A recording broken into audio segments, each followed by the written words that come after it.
Good evening, everybody. Welcome to Liberty Libations number 189. My name is Jake Green, joined as usual by Zane Placie and Nick Ciesielski. Y'all, we have one topic tonight, and that's just Alden sucks. We're just going to be talking about how much Alden sucks. Literally nothing else. We've got nothing else on the docket. Zane, you get the first jab. So what do you how much does Alden suck on a scale of 1 to 10? Well, it's only that on the first episode after Alden leaves, we mainly talk about an event that happened on September 10th. Right. That's very fitting. All right, y'all. Obviously, I'm kidding. We've got a much better show for you than just talking about how much Alden sucks. I mean, he sucks at fantasy football. I can tell you that because he hasn't won in at least 2 years in my league. So, all right, Is Zane. it just you and him, or No, I hadn't won in 15 years, and then I won last year. I think like 2018 is the last time I won my big league. Nice. Yeah. All right, Zane, what are you drinking tonight, my man? I've got a whiskey soda with Crown Royal apple. Okay. Well, it was great until you said Crown Royal. We don't support Canadians, so try not to have that drink anymore. Nick, what are you drinking? Yeah, I stopped by the state store today and picked up this Penelope bourbon wheated. In honor of the Odyssey. I don't know, because I had this one from it a couple weeks ago. That was, I think, my previous bottle, but the wheated one was on sale, so I'm like, let's see what this wheated one is like. I've never heard of that one, and Yeah. I don't even know what a wheated bourbon is. I don't know. That's why I said let's try it. Okay. But is it like? I mean, yeah, I don't even know what that would mean. So interesting. Okay. I'm drinking Jameson Black Barrel right now in the Liberty Libations tumbler with that cute little porcupine trying to eat that beer. So you can go pick one up on peacefulsea.network on our merch store. I'm gonna have to do that now that I'm doing liquor more often. There we go. I need to. I really want to get some much better looking and more unique tumblers, but that's going to be a little bit down the road because this one's fine. It's very solid, so it's not going to break or anything. But it's I like some fancier glasses for my whiskey. It would be nice to get one with like the metal, like sort of a metalish plaque with the logo on it on the side. That'd be sick. You could drink liquor out of the pint glass. I mean, I could do what Alden does and drink liquor out of the pint glass. But we're not going to do. I'm not going to do that. I wouldn't make it through an episode. Weird because there's so much air in there versus liquid.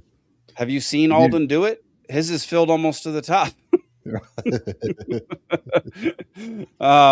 Y'all, we've got a great guest coming on tonight. Cat Hartley. She's been on the show before. She's guest hosted the show before. So she's going to come on here in probably about 30 minutes, and we're going to get through this first topic because she has nothing to say on Bitcoin or crypto in general. So we're going to go through the first topic, and then she's going to come in for the Candace Owens debate and the deflocking everything. So let's get to it, shall we? This, for those who don't know, there was a massive Bitcoin leak a couple weeks ago, and here's Jack Mahler's. Actually, before we do that, so honored to be in the presence of the Mud Lord. Yes. the once and future Mud Lord. There we go. We're going to be here's Jack Mahler's describing exactly what happened, and we're going to watch most of it. Probably not all of it, but we're definitely going to watch most of it. So it'll be a few minutes. Emergency press conference. Bitcoiners, there are very few times where I think it's appropriate to interrupt everyone's day, to stop what you are doing. Unfortunately, this is one of those times. If you or someone you know uses a ColdCard hardware wallet, please pay attention. New security research has identified what appears to be a very serious flaw in how certain versions of ColdCard firmware generated Bitcoin private keys. If your wallet is affected, this is not something that you should wait to deal with. You should review your setup immediately. And if necessary, safely and calmly move your Bitcoin to a newly generated wallet. Now, to understand what is happening, you need to understand one thing, okay? Every Bitcoin wallet starts by generating one incredibly large, an incredibly random number. The security of your Bitcoin depends on one simple fact, that no one else should ever be able to guess that number. Now, normally, that's effectively impossible. But what's the problem? What's the bug? What's the issue? The research suggests that certain ColdCard firmware may not have generated a number nearly random enough. So suddenly, something that should have been and is practically impossible to guess becomes very possible. That's what makes this issue so serious. So I've seen Bitcoiners ask, well, can I just take my seed phrase or my private key or my large random number? And can I just... Okay, that's the basics. So this happened a couple weeks ago. I actually have a pretty close call story for my personal, because I keep all my retirement Bitcoin in my ColdCard, and I have, because that's the best thing you could buy. It's offline. It's never touched the internet, and it's always been hailed as like the thing to keep your Bitcoin in. And so I had mine in. Every time I take a trip, I either have access to my seed phrase or bring my ColdCard with me. This one trip that I was on, I left the day this hack started, and didn't have either of those things with me. And so I had a neighbor in the middle of the night. It was like 11:30 at night. He's like 60 years old. He drove over to my house and found my seed phrase and read it to me over the phone, and I was able to withdraw all of my funds before I got wiped out. Yeah, and basically what happened was the security, there was one line of code in their key randomized key generator that failed to randomize the generation of these numbers enough. Yeah, and go ahead. My understanding on the technicals of it was, this goes back to, I believe, any firmware on the Mark IIIs, but I guess the Mark IVs and Mark Vs are also somewhat susceptible. Yep. But it goes back to 2021. Like somehow, yep. Like ColdCard's been like the standard for hardcore Bitcoiners for a while now. And to be that long with that kind of error is like the biggest black mark on that company ever. I don't think they could ever be trusted again.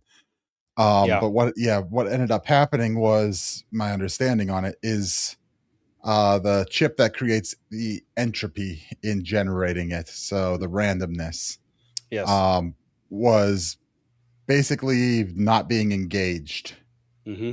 So there's a backup in there, and I think that was only like an 8-bit or something. Like my understanding was like to brute force the randomness that comes through that. Pretty simple, because a lot of the inputs are, it's, since the ColdCard's not connected to the internet, the timing of it always starts at 00. It's not like pulling the internet time and mixing that variable in, because it's not connected to the internet. So with, if you're powering it on and starting it, generally, okay, within about the first 2 to 3 minutes of it turning on, someone's probably generating a key on it. So like that, and the fact that it's not going through the actual chip that creates the entropy, it's going through like a backup entropy system in there. It is, my understanding was like, it's possible in this that people have been generating the same keys as other people for some time now in there, because that randomness is so low. Like it's not outside the realm of possibility. But this is a giant black market. I have a couple ColdCards. I actually didn't have my stack on the ColdCard. I might have had a little bit on there. I had it elsewhere on other wallets. The only reason I hadn't was because I was trying to come up with a more complicated multi-sig setup where I could, in the event of this, in a little bit of this, have multiple different hardware wallets on it from different manufacturers. That way, if one manufacturer fails, you're still, gets wiped. So that's always been my intention that I haven't gotten to yet. Yeah. But that's the only reason I didn't have a big stack on the ColdCard. I probably had a little bit on it, but that makes sense. That's a good way to do it. Here, I've got an article from fieldfisher.com. What happened in the ColdCard hack? Exactly what Nick said. An error dating back to March 2021 meant some seed words were generated by the associated technology, which was flawed in one particular but important process related to random generation of important security protocols. On July 30th of 2026, the first sweep of Bitcoin began. Within around 25 minutes, 594 Bitcoin had been stolen. And by the end of it, 5,200 addresses were hit for a total of 1,816 Bitcoin stolen, which is a wild amount. And it could technically still be ongoing if everybody hasn't moved their funds out of ColdCard by now. There actually are some wild options. We're going to get to these here in just a second, or get to what's actually going on as far as like an investigation. But one thing real quick on that. Go ahead. So CoinKite did release an updated firmware that you can update your device. Yes. And that should fix the issue. Now, if you generated seeds, using the firmware. So if at any time between 2021 and this firmware, you generated seeds on a ColdCard, that wallet is toast. Get rid of it. You've got to move it. If you wanted to use it, and I can't recommend it right now, saying even if you update the firmware, because if you let something this big go for that long, the trust is going to have to really be rebuilt. But I would, at the very least, you've got to generate new seed. You've got to update the firmware and generate new seeds. Yep. If you are going to use a ColdCard again.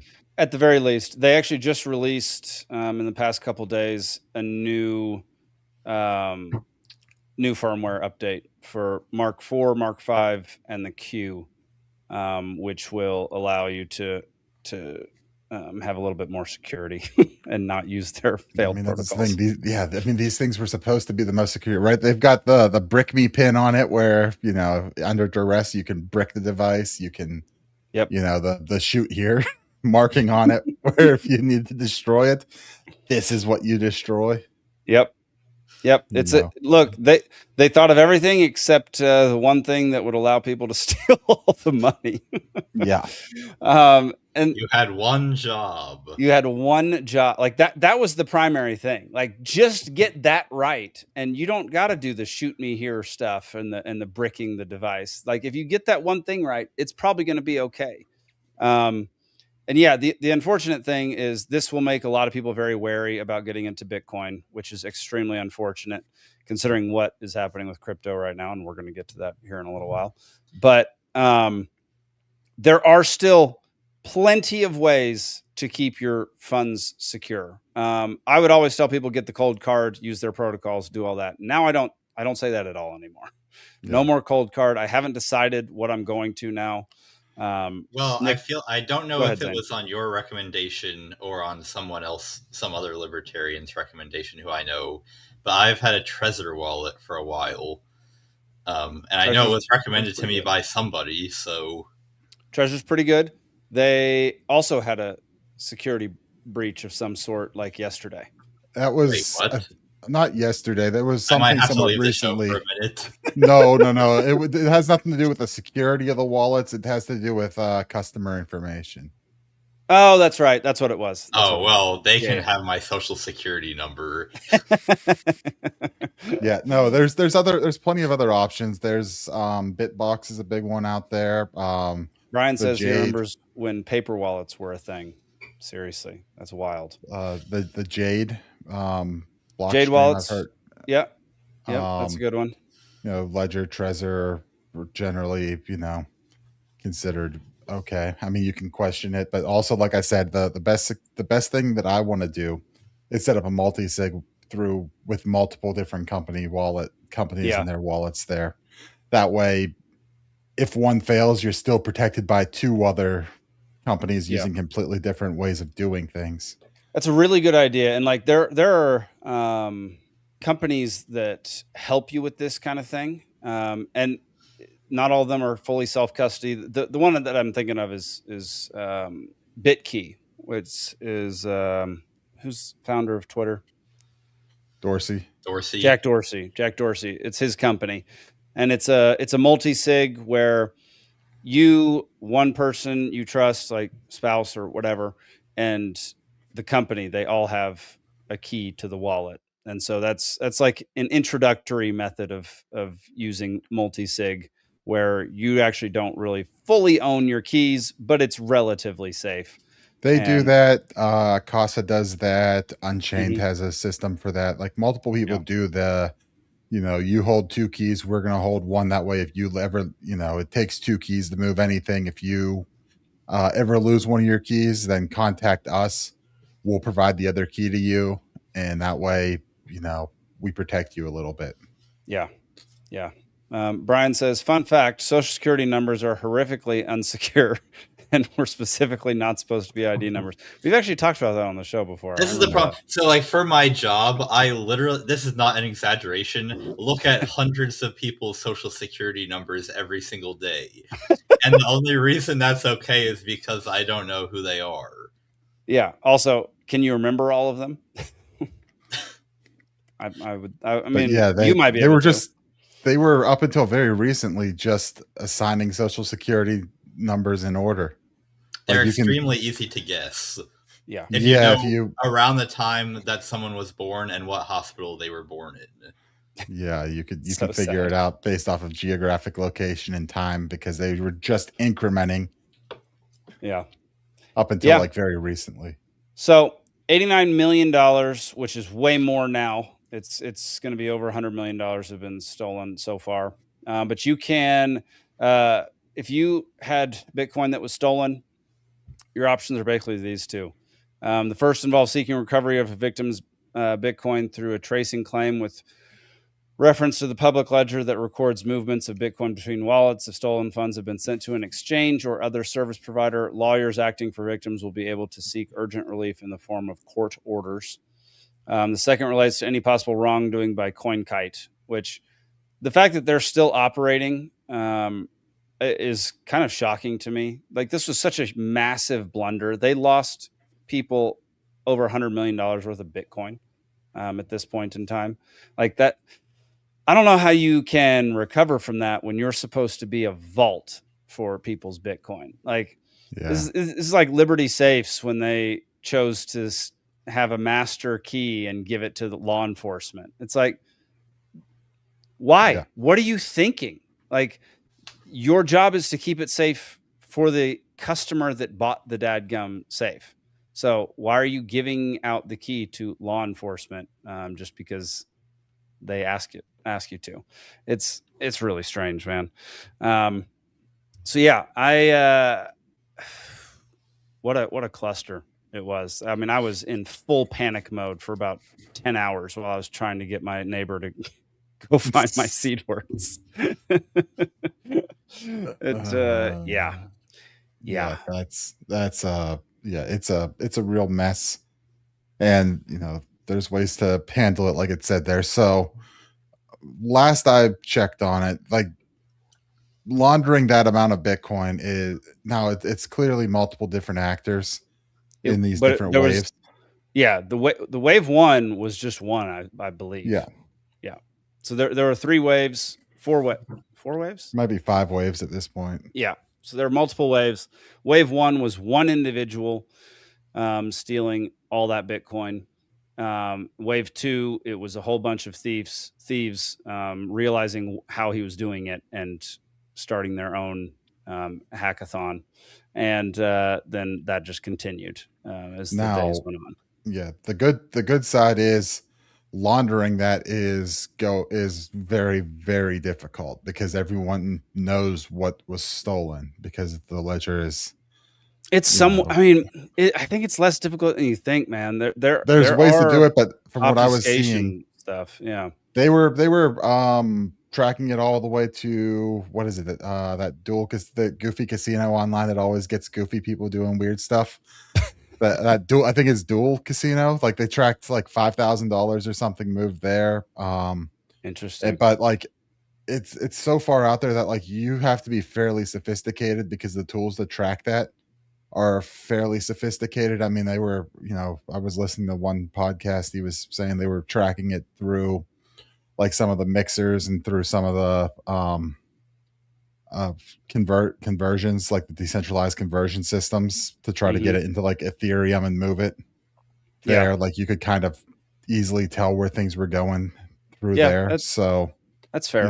You get the court orders and the operators of these systems. Like anywhere it's going to convert back to cash is going to be difficult. Yeah, that is true. But you can still spend Bitcoin in person. Yes, you can. And if you're spending Bitcoin in person, good luck finding that human like that. That's going to be extremely. But you're difficult. Also it's going to be hard to spend large amounts of that at once in person. Yeah, maybe it depends on what you're trying to buy and who you're trying to buy from. Right, but if you're something expensive like a car or a house or something, I'm trying to buy diamonds from African warlords. So yeah, no, you can get away with that, but that's not going to go over very well. I don't think. Well, I don't know. In Nigeria, they love Bitcoin, so maybe in Nigeria you could do that, Zane. Yeah. So the ColdCard hacker, the Wave 1 thief, might be known to the FBI at this point, doing exactly what Zane or Nick was just talking about. Yeah, dude, he got caught doing exactly what I was saying. Yes, that's exactly right. So yeah, it's interesting because with Bitcoin, like you are your vault, but there are going to be options on recovering your Bitcoin in a scenario such as this. There are scenarios where you're never going to recover your Bitcoin and you're not going to have a chance at doing so. But in this particular scenario, it is, since the thief is still out there and has the Bitcoin stashed somewhere, it is entirely possible that you could end up being made whole again, which would be a huge turn of events if that ended up happening. Now, don't destroy your ColdCard if you had anything stolen from it. Keep the ColdCard physically intact. Yes, because that can provide evidence that it was you who physically possessed the device and is the real owner of that. Yes, because the seeds are gone, so you can't just say, "Look, I have the seeds in the wallet," because anyone has those at this point. You have the physical device. You can make a better claim on that. So don't go just destroying it. Just don't use it. Yeah, just don't use it. Don't put any new funds in it. I did see some people kind of running tests. They knew their wallet had been compromised and the funds had been stolen. So they wanted to see how quickly the funds would get stolen if they sent more funds into that wallet. And dude, it was within seconds their funds were gone again. I mean, it was like 50 cents. It was nothing. But they were just testing it out to see what would happen. And that would actually potentially add to evidence of who the thief might be. Because if they're transferring it to different wallets each time and a new wallet pops up, that's yet another piece of evidence as to who the thief is, where they might be, what their wallet address is, and that kind of stuff. So it was interesting to watch people basically just give away money to a thief for a minute. I found that to be very strange. Yeah. So I still don't know where I'm going with my Bitcoin anymore. I don't have anything as far as retirement. Like, as you can see in the bottom right-hand corner of your screen, if you need a better crypto wallet, you can get yours down in the description. It's Arculus, never been hacked. It's a multi-crypto wallet, so it's not just Bitcoin, which means it's slightly more susceptible than a Bitcoin-only wallet. But it allows you to, if you're a business like me and you get paid in other crypto, it allows you to transfer it directly swap it directly to Bitcoin as soon as you get it. we might owe Arculus an apology after this, where we run our headline story is everyone needs to change their Bitcoin wallet, and Arculus wasn't the very first thing that we suggested. Yeah, that's fair. Well, I mean, here's the difference, right? I wouldn't put shows we're not bought and paid for, I guess. I wouldn't put thousands of dollars on Arculus. It's something that you would put hundreds of dollars, a couple $100 on for walking Spending around. money. It's sort of your medium wallet. You might have when it comes to it, like you have a hot one on your phone that you do most of your transactions. The keys are on your phone. You don't keep much in there. That's where you're doing your spending. The Arculus is kind of like where your second level is, where, hey, you need this device to access it, but also you can carry this device around pretty easily. It fits in your wallet. You tap it. You can transfer it over to your hot wallet or spend it like that. Not a problem. Yep. Pretty easy stuff there, but a little bit more secure because the seed isn't on your phone. And then the third level is completely air gap devices and multi-sigs and whatever else you want to do there that like make it much, much harder and to lose if you set it up right, because if you multi-sig, especially with different devices from different manufacturers, then you might keep one on you. You might go put another one at a friend's house or something and hide another one in a bank vault, right, where your keys are physically separated, and that helps a little bit in a, let's say, $5 wrench attack where you physically can't give them anything. Yeah. You can, it probably also helps that one's really hidden, and then you have a decoy one with a little bit of money on it that you can look, and not everybody who watches this show is a full-on Bitcoiner, so a lot of this seems extreme, but the thing with Bitcoin is you are your bank. So all the security measures that you can think of that your bank does to secure the funds that you put in there, I mean, we would say they don't actually have any of the funds in there, but all the stuff you see in movies of them securing the funds that you deposit into their banks, that's the kind of stuff that you need to think about when you're starting to stack sats and acquire Bitcoin, because you are the first and last bit of security between the world and your Bitcoin. And so taking a few extra steps, doing a few things that seem crazy, not so crazy when you think about it in regards to bank security and everything that they use to keep your money safe. This is why one of the renovations I had done when I moved was digging a moat around my condo and filling it with sharks. Do the sharks have lasers? Well, of course. Okay. Perfect. And we've kind of been touching on it.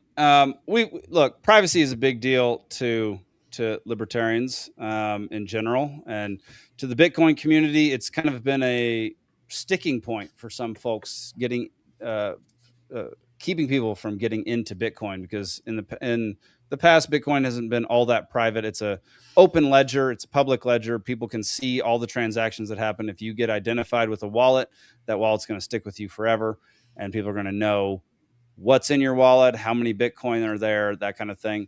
What's in your wallet? What? There are many, many ways to obfuscate your Bitcoin wallet addresses, how much Bitcoin you actually have.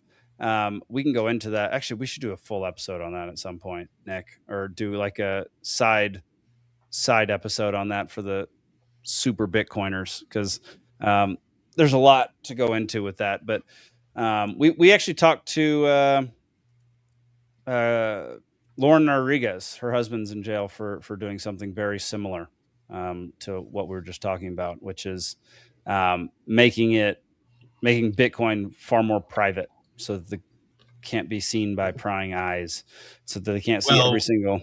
Go ahead, Zane. We should clarify that Keone Rodriguez is in jail for doing the exact opposite of what we were talking about, which is stealing people's Bitcoin. Oh, correct. That's something that you should go to jail for. Yes. Yeah, no, he's in jail. He's in jail for trying to help people protect their Bitcoin. by making things very private and very difficult for anybody, including the government, to see how much Bitcoin you have acquired. So, actually, we do have some. If you watched that episode, Lauren Rodriguez came on the show a month and a half ago, something like that. Something like that. Great episode. She is an absolute delight. Her husband is in jail for probably 4 more years. So if you were a part of that story, or if you watched that episode and felt for her and and have any impetus to send Keone anything in prison, there's been a development. He's finally actually in his permanent prison. She put out his address just the other day. So you can send him stuff. It's right there. Well, maybe I'll put it in the comment section too. So if you have anything to, and Nick, you can just go see him. You're not that far away. Bradford's, it's probably what, 2.5 hours, I think. Right, there you go. That's like a Sunday drive in Montana. Yeah, it's like up near the New York border. That's not bad. Out in the middle of nowhere. But so, yeah, that was a really good episode. Lauren, has been a huge Bitcoin advocate and privacy advocate ever since her husband got thrown away and she's really picked up. I mean, he was doing a lot of the work there, but ever since he's been locked up, she's been, I think, slowly getting out there. She just did an event last night in Pittsburgh with one of the Bitcoin groups. I did not get a chance to make it down there. Oh, nice. Okay. I considered it, but I didn't have the time to get down there. I've been so busy lately. That's fair. And y'all, we're going to have a big episode next week with the guest that Nick's going to bring on. It's going to be a good time. It involves some balloting, some signature getting, and state contesting, and all sorts of stuff. So make sure you tune in next week for that one. It's going to be a good one. Okay. Nick, do you have anything else to say about the ColdCard hack? What people should do, what they shouldn't do, anything like that? No, I mean, I think we covered most of it. Okay. So the thing to keep in mind here is Bitcoin did not fail. Bitcoin Correct. Still works. There was no exploit on the system itself. The exploit was, through a third-party system, one that a whole lot of Bitcoiners trusted, ones that a whole lot of Bitcoiners used, like hardcore Bitcoiners. These, CoinKite and their ColdCards were known to be like the go-to wallets for the hardcore Bitcoiner. And I mean, they advertised on all the big shows. They were just ubiquitous with, this is the secure wallet. And they kind of fell to that hubris a little bit. Their CEO is a bit of a, an arrogant prick sometimes too. But it's something we have to keep in mind. It's probably not the first time we're going to see this happen. Other wallets will get compromised. Other things will happen, which is why I'm saying the strategy I want to take is diversifying, different manufacturers, because, they all do things different, right? So one thing people don't like about the ledger is that, they use a proprietary chip in there.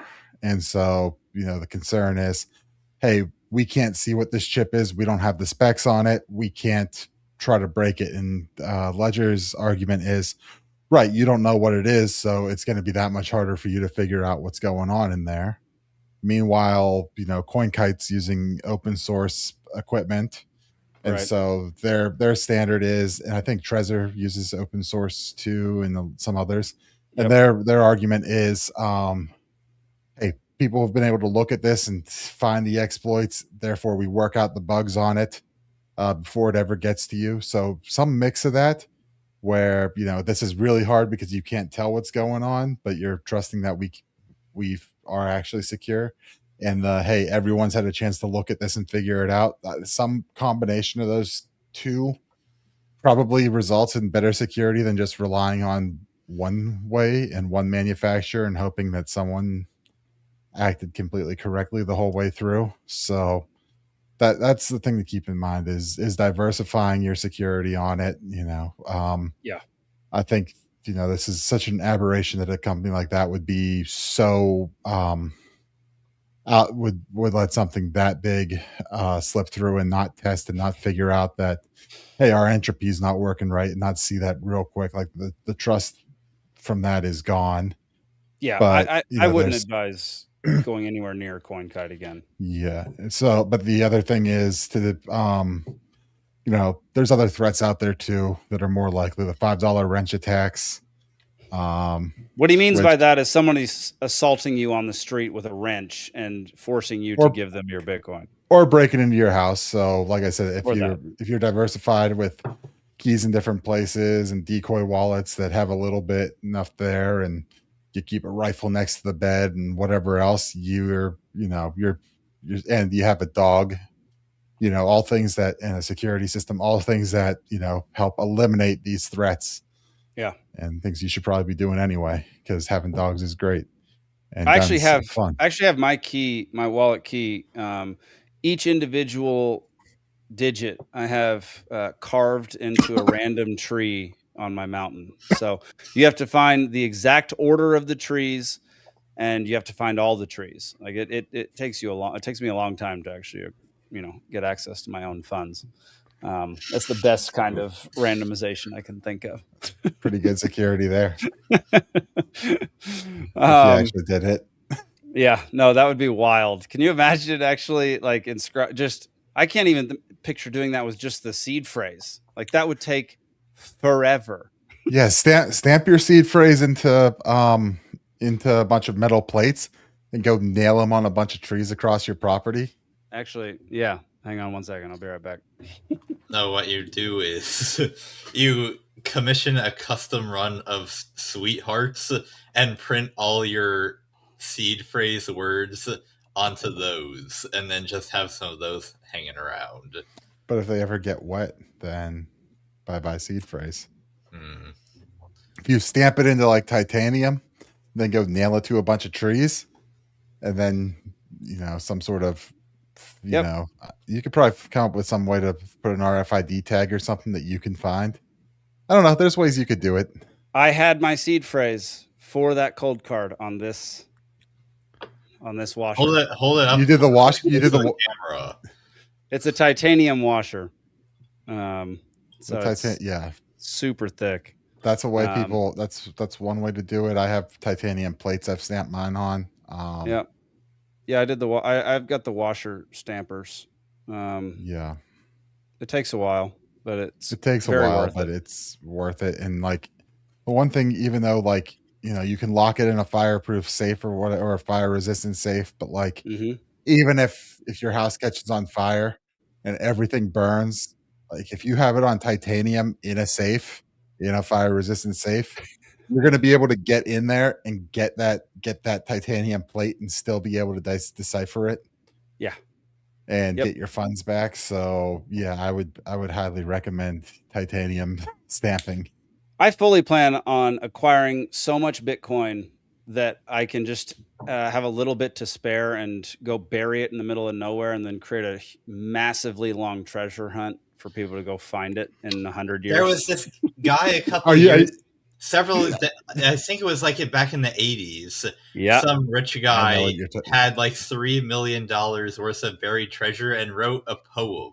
Yep. Yeah. I was about to bring this up. Find it. And I think, I can't remember if anyone's found it yet or not. They did. Nope. I think it was found. It was found in like Wyoming, I think. Really? Yeah.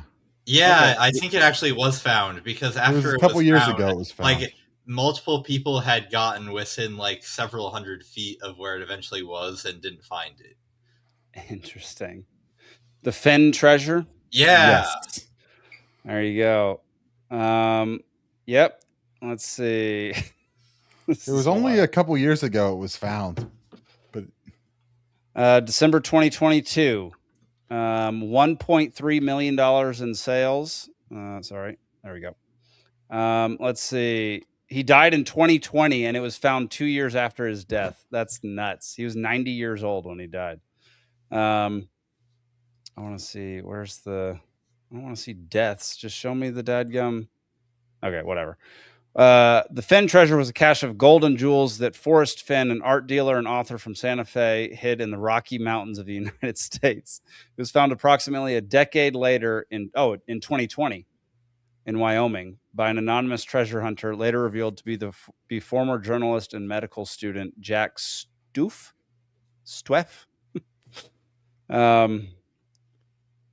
In attempting to honor what he perceives to be Fenn's wishes after his death in September 2020, he has refused to reveal the location of the treasure. An auction of items from the treasure chest in December 22. So he left some of the treasure. Is that correct? Y'all think that's... I think he's just not telling us exactly, but I'm pretty sure I've heard like generally where it was found. Do you think he's not telling people because he found it on private land? No, I'm almost certain it was in a public park. But lots of those parks have been downsized and turned into private. Scroll down and see past the history section and see where. The next one's just deaths. 5 people died while searching for the treasure. Goodness gracious. After the hunt, controversy, treasure chest. Okay. Wood liner, locking front clasp. According to Fenn, it weighs about 22 pounds. Interesting. And then discoveries, keep scrolling. Clues. There's the clue. Begin it where warm waters halt, and take it in the canyon down, not far, but too far to walk. Put in below the home of Brown. This is great. So this is not the one that I was thinking of. This is a completely different one. There's a very similar one. This is the exact one I was about to mention when Zane started talking. That's hilarious. Interesting. Okay. Well, that's fun. That's a very secure way to store your aside from the poem part, that's a very good way to store your wealth. I mean, it's a fun way to do it, right? You get that much, like, hey, let's set out a big treasure hunt for people just to go at it. Yeah. Heck yeah. I'm adding this to my list of campaign promises that when I'm elected Mudlord, I will bury some treasure somewhere along the Chattahoochee. And you will write a haiku about it. I'll write a haiku that will reveal the location of the buried treasure.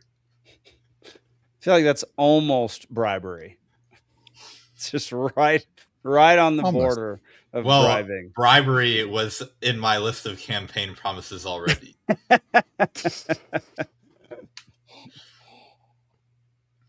All right, before we move on to Drunkard of the Week, because Cat is about 15 minutes out or so. Zane. Can I talk about random numbers? What? Why? This is the only thing I have to contribute to the Bitcoin conversation. Okay, tell us something about random numbers. So, as Nick was just talking about, the problem that ColdCard was having was the computer in the ColdCard was not properly coming up with a random number that was random enough. And if you think about it, why is this a problem? Like, a computer is not capable in itself of randomness. All a computer can do is carry out a list of instructions according to what it's been coded to do. So a computer, even if there's a random number generator as part of a computer program, most of the time what it's really doing is generating what's called a pseudo-random number, which is a very complex formula that produces what appears to humans who don't know what the formula is as being functionally random, but it's not true randomness because there is a deterministic formula coming up with what the number is. So what I assume ColdCard was doing with this kind of entropy mechanism was, like, it had some way of measuring, I would assume, like the heat that was being produced by part of the device, and then using that as an input to the function that would generate the random number that it needed, because it needs some way to reach it. I think because the time would also work, but it needs some way of reaching outside of itself to get an input that's not programmed into it already. It's got to This is why my favorite random number generator, random.org, your premier source for random numbers, actually uses measurements of air particles in the atmosphere and uses that to come up with a random number. I was about to say, I remember back like taking statistics classes. They're like, use this because this is actually random versus like generating it on a computer or your calculator. Whenever we. So anyway, that's all I want to talk about. What did you want me to talk about? I want to hear. I want you to pitch yourself as Mudlord one more time. We're going to keep doing this every couple weeks. So why Mudlord, and what is it? Well, you should like me Mudlord because I have a much better understanding of random number generation than my opponents do. But doesn't Cloudflare? I think I saw somewhere that like Cloudflare in their office has like a public lobby with like a wall of lava lamps. And it uses like the video feed of that and lets people come in because them blocking parts of it and contributes to the randomness whenever they generate whatever they're doing to defend. That's exactly right. Yeah. Yep. So anyway, I am running for Fulton County Soil and Water Conservation District Supervisor. And I'm running for that in order to raise awareness that this is a position that you can run for. And the people that are in there now have been running for this office continuously unopposed for the past decade. And it's time someone got in there and put a stop to it. Whatever they're doing, it needs to be put a stop to. Can you get them to change state law to change the position to actually be Mudlord? Be so much better. Well, here's the problem. The board actually has very little real power, and most of what their power seems to be is being influential lobbyists on the state government to lobby for additional grant money to go to their various environmental causes. So instead of doing that, I will lobby the state government to change the name of this position. There we go. Yes. I love Soil that. and Water District Supervisor is such a wordy title. It's Mudlord awful. Mudlord is succinct and obvious what you do. Dude, so many people would vote for something called Mudlord. Like, it would be the most popular position that there would be in the government. Everyone would be like, all right, who are you voting for Mudlord this year? Everyone in my office now refers to me as my liege. I love that they all know you're running for Mudlord. Do they all have Mudlord signs? I brought some signs to the people I work with who actually live in Fulton County, and one of them still has a sign up just on her desk for everyone to see as they walk by. Nice. I love it. Some Quack says Mudlord is more honest, really. That's very true. Elizabeth says he's just giving us a random number generation explanation. What greater qualification do you need? Clip it and use it in the campaign commercial. Yeah. So I've been on Propaganda Report, obviously. I've been on Libertarian Leadership Podcast a couple of weeks ago, so go check those out. I've got an appearance coming up on September 1st on the Liberty Dad podcast with DM Cummings. That's a big one, man. That's great. And also, I've been invited to sometime soon go on Golden Shower Power Hours, so keep an eye out for that as well. You're not doing it this Sunday at 9/11? I'm possibly doing it this weekend. I thought you were doing it this weekend at 9/11 on Sunday evening. I've still got to confirm with them, but keep your eye out. I did an episode with them a few weeks back. I helped celebrate the 1-year anniversary of that abomination of a show. I do enjoy going on occasionally. So go check out Golden Shower Power Hour with our good friend Grumpy Gnome and Mad Dog. Yeah, unfortunately, I have completely failed to go on that show, even though I told him that I would. Failed or wisely declined? No, I told him that I would. I just just completely forgot. Well, they're doing video now. The first time I was on, it was all just Twitter Space. And now they've got the StreamYard, and they're actually doing video on Twitter now. So and Rumble. Okay. So that does it make it better? I don't know. I guess there's less when you're in a space and people raise their hand to get in, and kind of take over. There's less. Here's Zane's thumbnail and propaganda report for his episode. It's freaking great. I'll put it in the. That was a good episode. I'll put it in the episode description or in the comment section. You can go check it out, everybody. I honestly think my appearance on the Libertarian Leadership podcast may have been even better. Not because I think I just kind of had a sharper 30 minutes than the very rambling 50 minutes that I had with Brad, but that's the kind of thing that he draws out of people. But I managed to squeeze in an explanation of the social function of profit in a way that was relevant to my campaign for Fulton County Soil and Water Conservation District Supervisor. Goodness gracious. Of course you were able to do that. Bravo.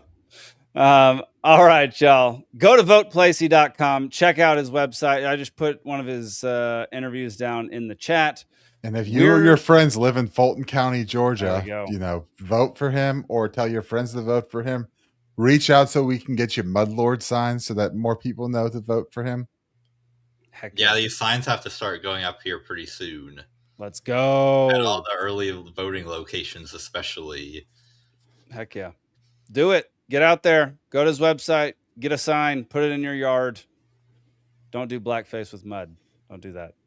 I am not fucking drunk. Well, 19th or blue. Every pretty girl deserves to go to a ball. This is everything about it's a clam. I love it. I gotta be honest with you, I feel like I'm a little bit too drunk to stand up. On Wiedersehen, asshole.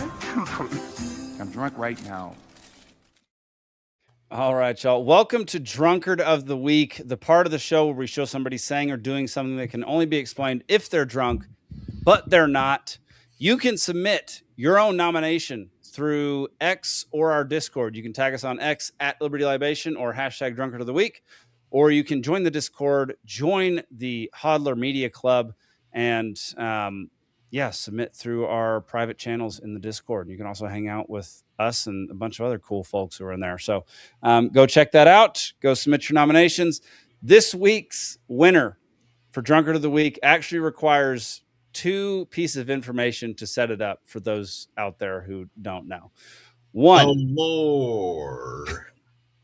One, Peter Thiel owns Palantir. And Palantir was a reference to an all-seeing ball, crystal ball in Lord of the Rings. And the second piece of information we're talking about, so you can just call it a ball. I'm sure he loves those. The second bit of information is that Peter Thiel left residency in the United States, moved to Argentina to escape a 5% wealth tax or something. So here is this week's Drunkard of the Week.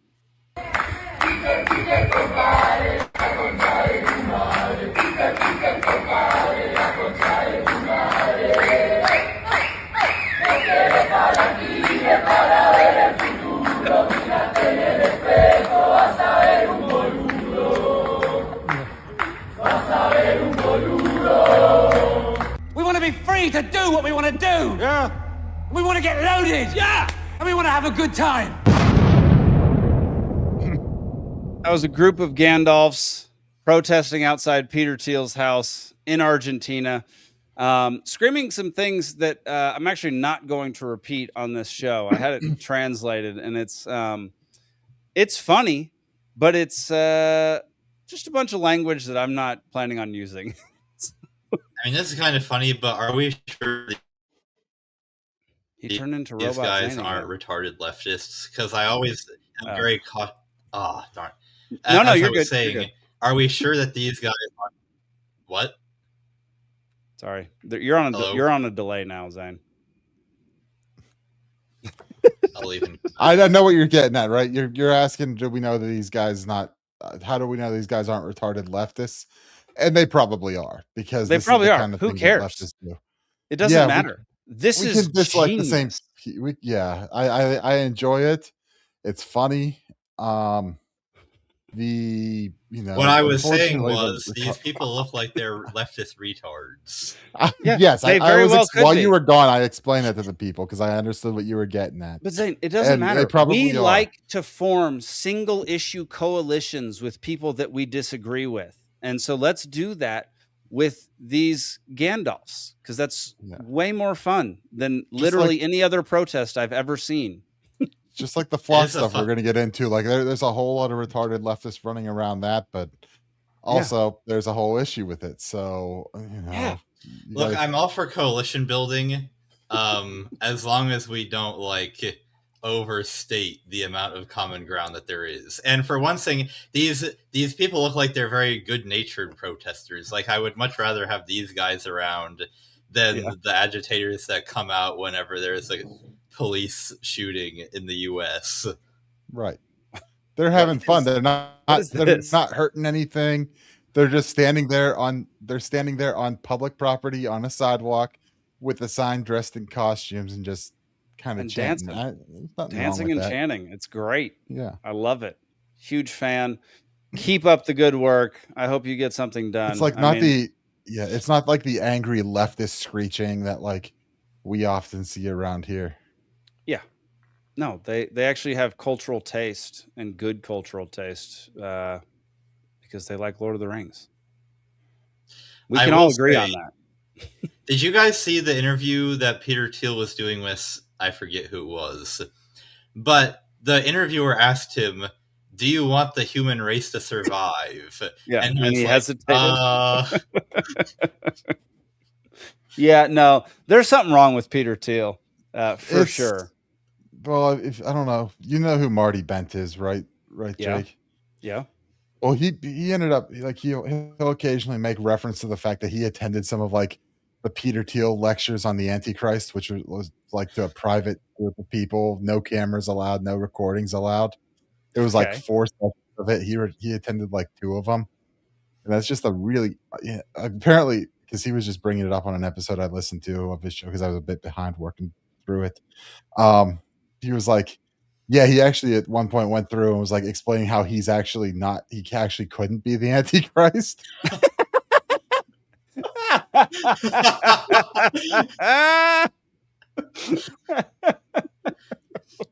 He's a little suspicious. Why he's would got a you PowerPoint presentation about why he's not the Antichrist. He starts like apparently it was like he's laying out these features and this and that through this lecture series, and at some point he's probably understanding that people were thinking it's describing you quite a bit, and then through part of it was like, and here's why I'm not the Antichrist. Dude, that is so stinking funny. I mean, can you imagine having to explain to people why you're not here to cause the end of civilization as we know it? Like, that's so wild. Oh my gosh. What a weird position to be put in. Yeah, now unfortunately, like the fact that he does raise so much suspicion probably means he's not the Antichrist, but yeah, I mean, I don't know. So people have accused so many people over the last 2,000 years of being the Antichrist. Like, right. I'm certain Hitler was declared to be the Antichrist, and Stalin and Mao and all these people. And somehow Peter Thiel doesn't seem high on the list. No, for me, no. But it's still funny that he had to cover that. It's despite what I'm saying, I am actually not the Antichrist for these reasons. I am too old. Was one of them.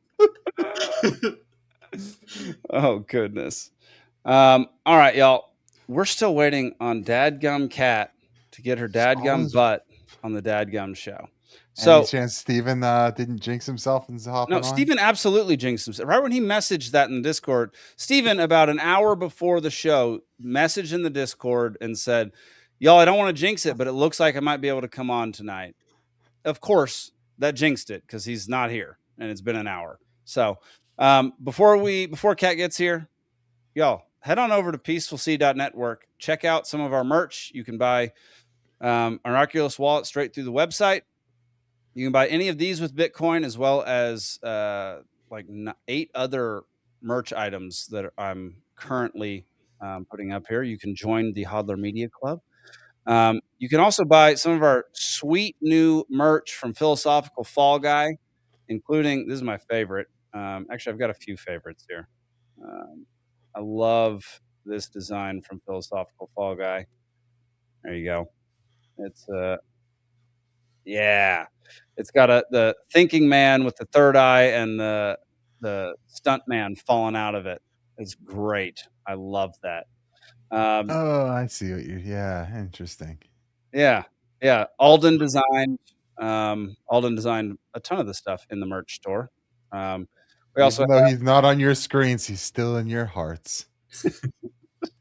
we got more options as well. Philosophical Fall Guy. Yeah, go check out the site, y'all. We've got a ton of great stuff and more stuff coming soon. And more stuff you'll be able to buy with Bitcoin. Sadly, Squarespace and Printful do not offer the option to buy with Bitcoin. So I have to have it in stock in my house, which is less than ideal. So you're in stock in your house in the most convenient place to store and ship merchandise, which is the middle of nowhere, Montana. Yeah. Yes. Yeah. 40 minutes from a post office. I'm 15 minutes from a post office, but that post office is only open for 5 hours a day, 4 days a week. So it's really not that convenient. Oh my gosh. Did he say what banner? What banner? Which banner? Talk. Was that Brian? You better start talking, Brian. I don't see a banner on here that says Dollar Media Club. It's now the Hodler Media Club. Anyways, on the homepage? Hang on. Join. This is bothering me. This is really bothering me right now. Y'all can check this out with me. I don't see anything on here. Hodler, HMC, Hodler. Not seeing it. Not seeing it, Brian. Keep scrolling. Let's see. It might be there somewhere. It's not going to be in here. This is great content, guys. I know. Look, we're literally just stalling. This is all Cat's fault. We're going to blame it all on Cat for arriving an hour freaking late to the show.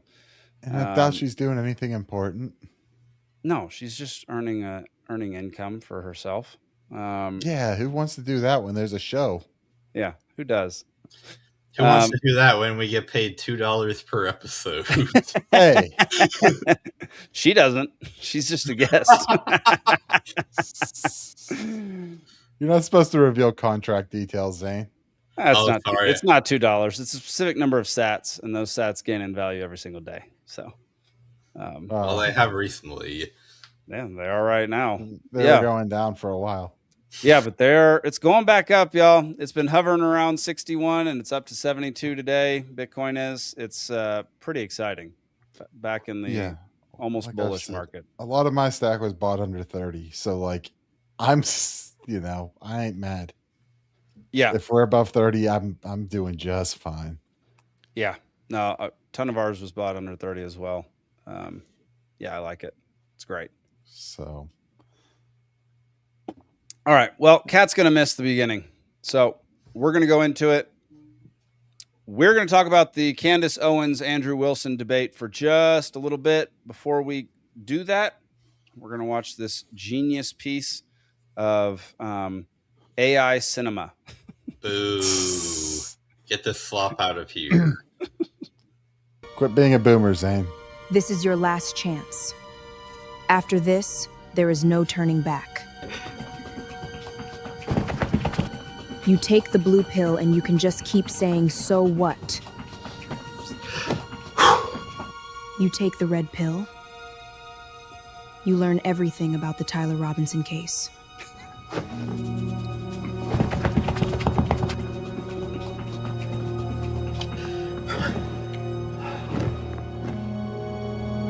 So what? So what? So what? So what? Positive evidence? So what? So what? When? Appeal to emotion. So what? Burden of proof. So what? So what? So what? So what? Appeal to emotion. So what? Burden of proof. So what? Positive evidence. Positive evidence. Positive evidence. Positive evidence. So what? So what? So what? Appeal to emotion. What? So what?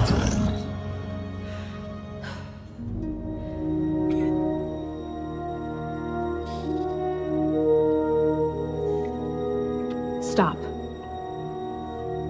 That's it. That's all I have to say. Stop! The debatrix. Oh, thought that was pretty great. So before we get into it, Yeah. I had been avoiding this. I caught clips and figured, okay, I'd seen all I need to see. But when you sent out the schedule today, and I saw this was on there, I went, okay, I should probably listen to it. Yeah. So I was listening to it today. I'm most of the way through. I am like, what is it? 2 hour. I got 2 hours and 20 minutes through it. So there's about a little less than an hour left. Okay. And I'll say, I'm a bit frustrated on both sides listening to it. They both are pissing me off. Yeah. No, look, I completely agree, man. Like before we get into the who won, who lost stuff and why, and why that was the case and why I think what I think about it. It was both sides were garbage. Like, and they both do this. I don't listen to Candace Owens very often, and I don't listen to Andrew. I think Andrew Wilson is a giant prick, to be honest. I don't think he is good for anything on the internet. I don't like either of their debate styles. I don't like their tone basically ever. I don't care for the tactics that Andrew Wilson used and the lack of tact that Candace Owens used or didn't use. It was an extremely painful debate, and it was very frustrating. I don't know. Zane, did you watch or listen to any of it? So I listened to the whole thing today at double speed, thankfully, which is the appropriate speed to listen to something like that. Yes. When we were talking about this a couple weeks ago, I think I said, I need to listen to a debate where people who are really acquainted with all the evidence sit down and really hash it out. And so when I saw that this debate happened and that we were going to get a topic, like we were going to have a topic on it, I was like, well, this is exactly what I asked for. But then I actually started listening to it, and I realized I think the whole thing was being dragged down by their poor choice of propositions that they were defending, because the whole debate was structured as Andrew Wilson was trying to defend that there's overwhelming evidence in favor of Tyler Robinson being the killer, and Candace Owens was defending the proposition that there is overwhelming evidence that he's not. And what became very apparent after an hour and a half of them both going in circles arguing about what they had each said on Twitter and what they had each said 2 minutes ago in the debate, it became obvious that neither of them could really defend the proposition that they were supposed to be defending. Right. But I do have to say, I think that Candace Owens definitely won the debate. And when I say she won the debate, what I mean is she staked out a position, which may not have been the position that she came into the debate trying to defend, but she established a position that was meaningful and relevant, which what I was taking her actual position to be was that the evidence that we have in favor of Tyler Robinson being the killer is not conclusive or overwhelming at all, which halfway through Andrew Wilson just almost straight up conceded that was the case. Yeah. But her secondary point was, and obviously she's definitely overstated some things on her own show, but I don't listen to her show, so I don't know the details. But what she seemed to be saying in this debate was we have enough things that don't line up and that are weird for this to still be a fruitful line of questioning for us to go down. And I'm allowed to think based on this, that eventually, once we do have all the information, I'm going to turn out to be right in saying that it wasn't him, even though we might not have all the evidence now. She was essentially saying it's very likely that there's more evidence out there to be collected. And Andrew Wilson's responses to all this were just like extremely weak. Like, he kept saying over and over again, well, you have no positive evidence. And I just felt like that was a very weird thing to say to what she was saying, to completely abstract away from politics and go back to the realm of mathematics. What mathematicians often do is they have a particular theory or that they want to prove to be true. So, like, if you remember from geometry class, you would have to do proofs. And a lot of higher level math works this way, where a mathematician has a statement that they think is always true, and then they have to work for a while to produce the proof. And once they have the proof, then it's like, okay, we are 100% sure this statement is true. But sometimes they're working on something that's not actually true, and either they or someone else comes along and finds a counterexample that proves that the statement is not always true. And then they have to be like, well, guess I have to stop working on this proof because we know I'm trying to prove something that's false. But what would be a crazy thing to tell a mathematician who is working on a proof would be to say, why are you trying to prove that? You have no proof. Well, what do you think I'm working on right now? I'm working on getting the proof right now. That's what, like, the thing. In order to have the proof, you first have to have an idea that it could be true, so you can even go and look for the evidence and the proof that you would need. So, like, over and over again, Candace would say something like, I think this is true, and we're still, like, this is part of my mental model of how this went down. And Andrew Wilson would be like, but you have no proof. And it's like, well, obviously, there is no proof yet because the investigation is not yet complete. Candace Owens, and this is why I think Candace Owens won the debate, because as I have a reputation on this show of being pretty skeptical of, like, conspiracy theories. Like, I'm always the one being like, this doesn't seem like good enough proof to me or good enough evidence to me. I'm not going to change my mind on believing the official narrative.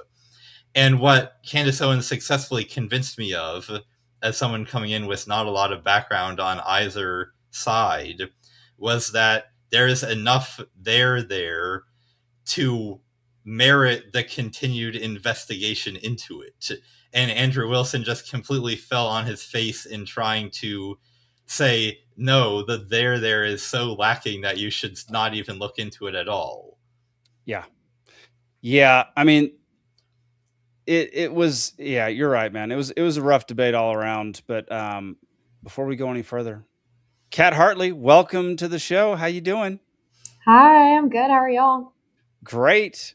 Is someone holding you in the dungeon or basement room? No, it's purple. Okay, gotcha. I don't know why it's showing up black. Okay, I'm just glad you're not a hostage. That's all I cared about. So Brian says, what's Kat's penalty for being late? She starts with -3 points during trivia. That's what I had to work. I'm a working fair. girl. No, okay. Apologies.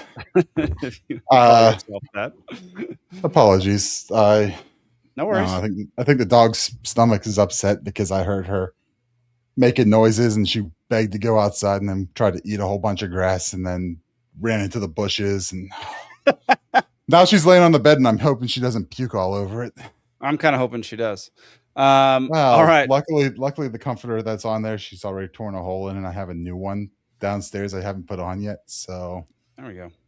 All right. If she does, I've just thrown it away. Let's watch the thing that got the most amount of attention this week on the debate. There you go. Yeah, I'm fine with closings if you want to do closings. Well, I also would just, if I may ask a question, which one of the charges against, or all of them, do you think Tyler Robinson is guilty of? The specific charge? Yeah. Yeah. So I think is that Tyler Robinson shot Charlie Kirk. Yeah, but of the 7 charges that he's being charged. Yeah. Can we list them real quick? I'll tell you exactly which ones. We'll pull them up. Well, do you know any of the charges he's up for right now? Yeah, of course. But I want to make sure that we have them listed. Yeah, but like can you name one? Because my general perspective is that you don't actually care about this case. You're not following the case. That's the question. You're just not following it enough. It seems pretty like if you're going to engage and you're going to say the evidence is overwhelming that Tyler Robinson is guilty, I just think that you should. Like, right. Can you tell me one? Then let's do the counter. You can really. Hang on. This is a great gotcha. No. You just got to ask me, play clips out of context, put me in the hot seat. So please just answer the question. This is fair. Name all 7 since you've been following the case. Okay, sure. You name one. Yeah, you named all 7. I'm happy to do that, but can you name one? I think he's been charged with murder. That's actually incorrect. Okay, great. Now name all 7. He doesn't even. This is like name all 7. And I can you name all 7? I can. Then do it. The first charge is aggravated murder because that's what carries a death sentence in the state of Utah. No, that's not. That is literally not murder. Okay. The second charge is the felony discharge of a weapon. The next 2 charges are for obstruction of justice. Okay. The next 2 charges are for witness tampering. And what's the specific charges, though? That is them. Obstruction of justice, obstruction of justice, witness tampering. Okay. And there's no other specifics to them. Well, I can tell you why he's being charged. No. Just the charges and then 7? Yeah. See, the bad thing is when you try to be an a-hole and it doesn't work. What's the 7th? The last charge is violence in front of a minor. Okay. Got it. I think your team would like to pull up the 7 charges that he just asked you about. If you guys want to pull that up just to confirm. Aggravated murder, felony discharge of a firearm. Okay. She got it all right. And he didn't even know what the heck he was talking about. Man, it rearranged all of us. There we go.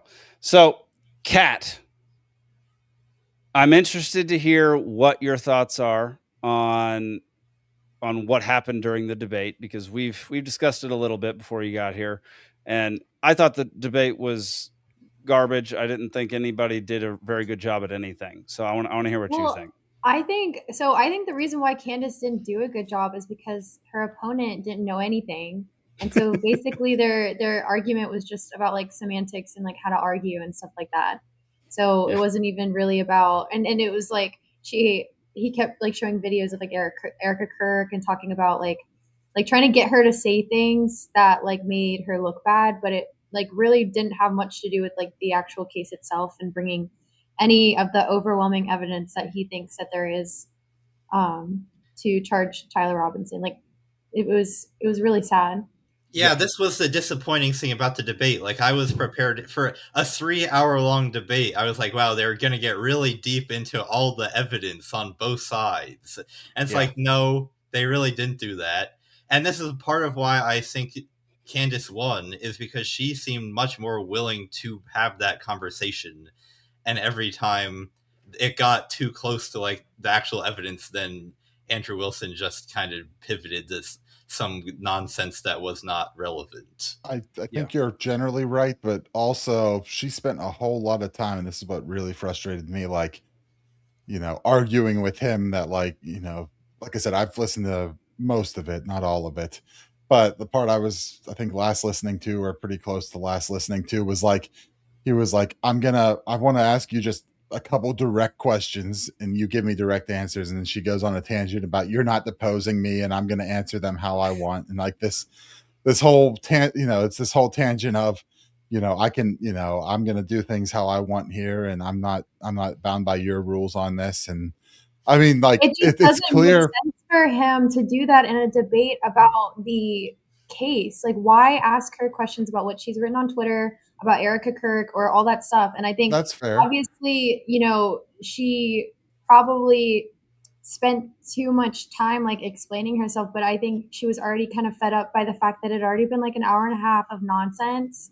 And she didn't want it to be another hour and a half of nonsense, but it ended up being another hour and a half of nonsense. So I understand that, like, that was like, I just think it all just starts with the fact that Andrew Wilson knows nothing and he was just there to kind of like troll. Like that's what he was there for. Yeah, like I was listening, like as I was listening today, I was hoping to hear actual substance to it, like, you know, her listing. And that's probably what's annoying me, is that the fact that he doesn't want to get into it, and we've only it's only grazed like the top of it. And, you know, one part was like, you know, she's like, well, my sources said this and this and this, and he's like, yeah, well, what if I just tell you my sources say this? And she had to be like, well, my sources also provided this and did this and said this before it was public, so, you know, at least my sources have some credibility in the market. And yeah, so like, I get that. It was just super, super frustrating to me that I was hoping to actually hear, because I don't listen to Candace often. You know, I've got nothing against her. I find some of the stuff entertaining, and I definitely question what's going on with the whole Charlie Kirk thing. Yeah. But it's not like I can sit there and say from this debate, I have a good understanding of all the evidence. I just don't from this debate. Yeah, I agree, man. Completely agree. Kat, what were you about to say? Oh, I forgot. That's all right. So earlier today, Kat, or yesterday maybe, Kat sent me the transcript of the debate. Yeah. And I fed the transcript into Grok to see what Grok had to say. I asked, can you analyze this document that is a transcript of a broadcast debate and tell me who you think won the debate, why they won, and what mistakes the loser made? Okay, first of all, I just want to say I have absolutely no regard for what an AI has to say about who won or lost. Shut up, Boomer. Zane, did you really just kick him out? Yes. I'll also say I hope that I think the best part of the transcript of the debate was, I think it was about an hour in, where there's an exchange that goes almost exactly like this. This is the question under discussion. No, this is not the question under discussion. This is the question under discussion. No, this is not the question under discussion. So I don't think it references that, but it does say, not that. Hang on. Apologies. There we go. Andrew won the debate, which is wild. Why Andrew won? He treated the state's evidence my as a take totality. from 2 minutes ago about not caring aged like a fine wine. You know what? What's crazy is I think it's because it doesn't have context. Like he's good at just like not manipulating. So he will. What I thought was really annoying, anytime she would like misquote something or whatever, he'd be like, "That's not it. That's not it." And then when she would do it to him, he'd be like, "Well, I'm just paraphrasing." You know what I mean? So he's really good at like when someone says something like wrong or not the right way, he's like, "Oh, that's not it. That's not it." But like he'll do the same thing himself. I think it's making a point here. I'm just skimming through. If you're saying the debate's about quote unquote overwhelming evidence, that's a pretty high standard.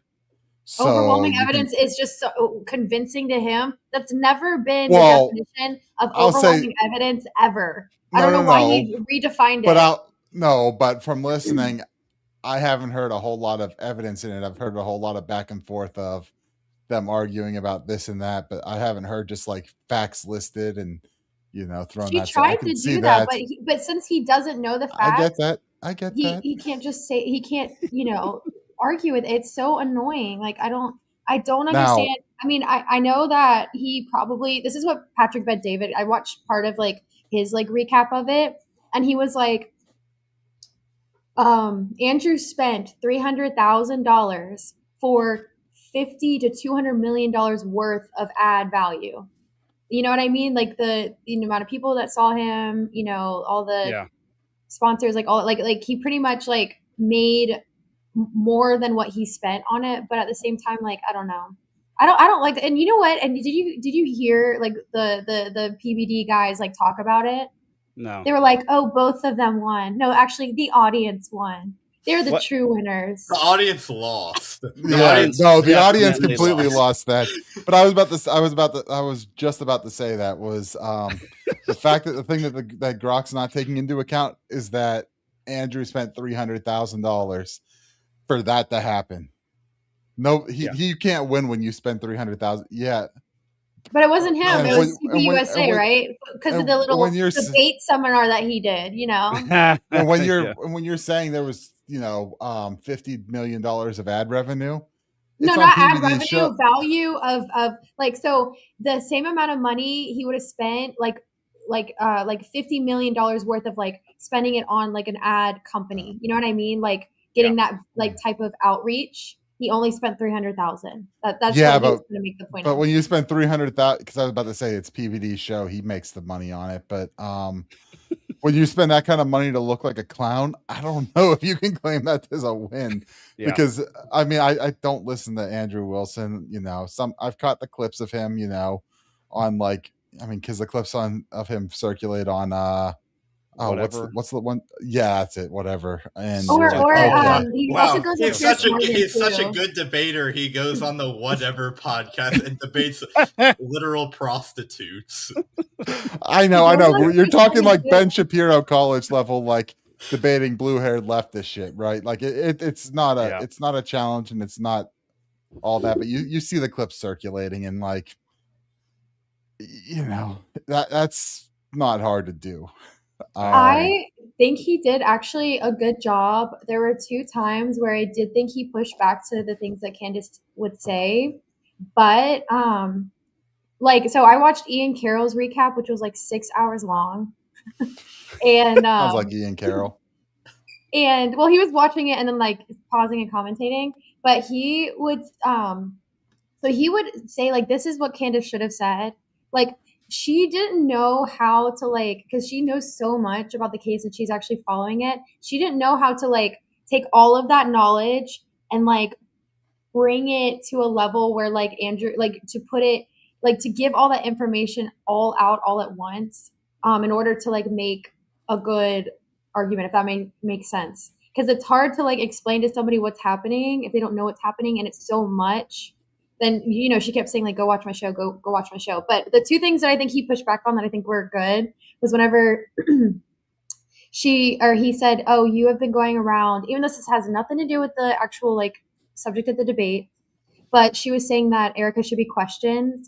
And he was like, well, you don't know if she has been or not. And I was like, okay. So I have the clip you sent me. Do you want me to play it? I don't think that has to do with what I'm saying. Wait, let me finish my point first. Yeah, go ahead. So that one, he did a good job of pushing back on, because we actually don't know if Erica's been questioned, and for Candace to be like, she should be sat down and questioned, and like making it seem like she's not, you know, cooperating or whatever, is like, you know, that was a good thing for him to push back on. And then the second one was whenever she's put that receipt in the timeline of him Tyler Robinson going to the steakhouse, and we don't know if it's actually Tyler Robinson. And he's like, well, why do you put it in your timeline if we don't know if it's true? And she's like, well, I think it's true. And he's like, well, this is an official timeline. You don't have evidence. And she's like, well, it's my timeline. And it's like, well, I like it kind of, if people are following her and thinking, you know, that her timeline is, or people that don't even follow her, someone sees the timeline. Hi, Elizabeth. Someone sees the timeline, like they're going to think that is something that's corroborated. You know what I mean? That he was at some steakhouse in the middle of nowhere, buying steak and a Coke or whatever. So yeah. Well, and then not only that, but like actual journalism, like that is how you do a journalism, is you go talk to the source. Hey, did he go to the steakhouse? I don't know. I went and talked to the manager. And then how do you corroborate that? Well, she also went and talked to the servers. Now, was she able to get the last 4 digits of the card? Was she able to call Visa? And like, no, the police need to do that. You know, but all the journalists can do is go, hey, look at this. These dots connect. Can we actually corroborate this in court and verify this? I don't know yet. But for Andrew to like the opening of the debate to be so caught up on processes and how to verify what a fact really is.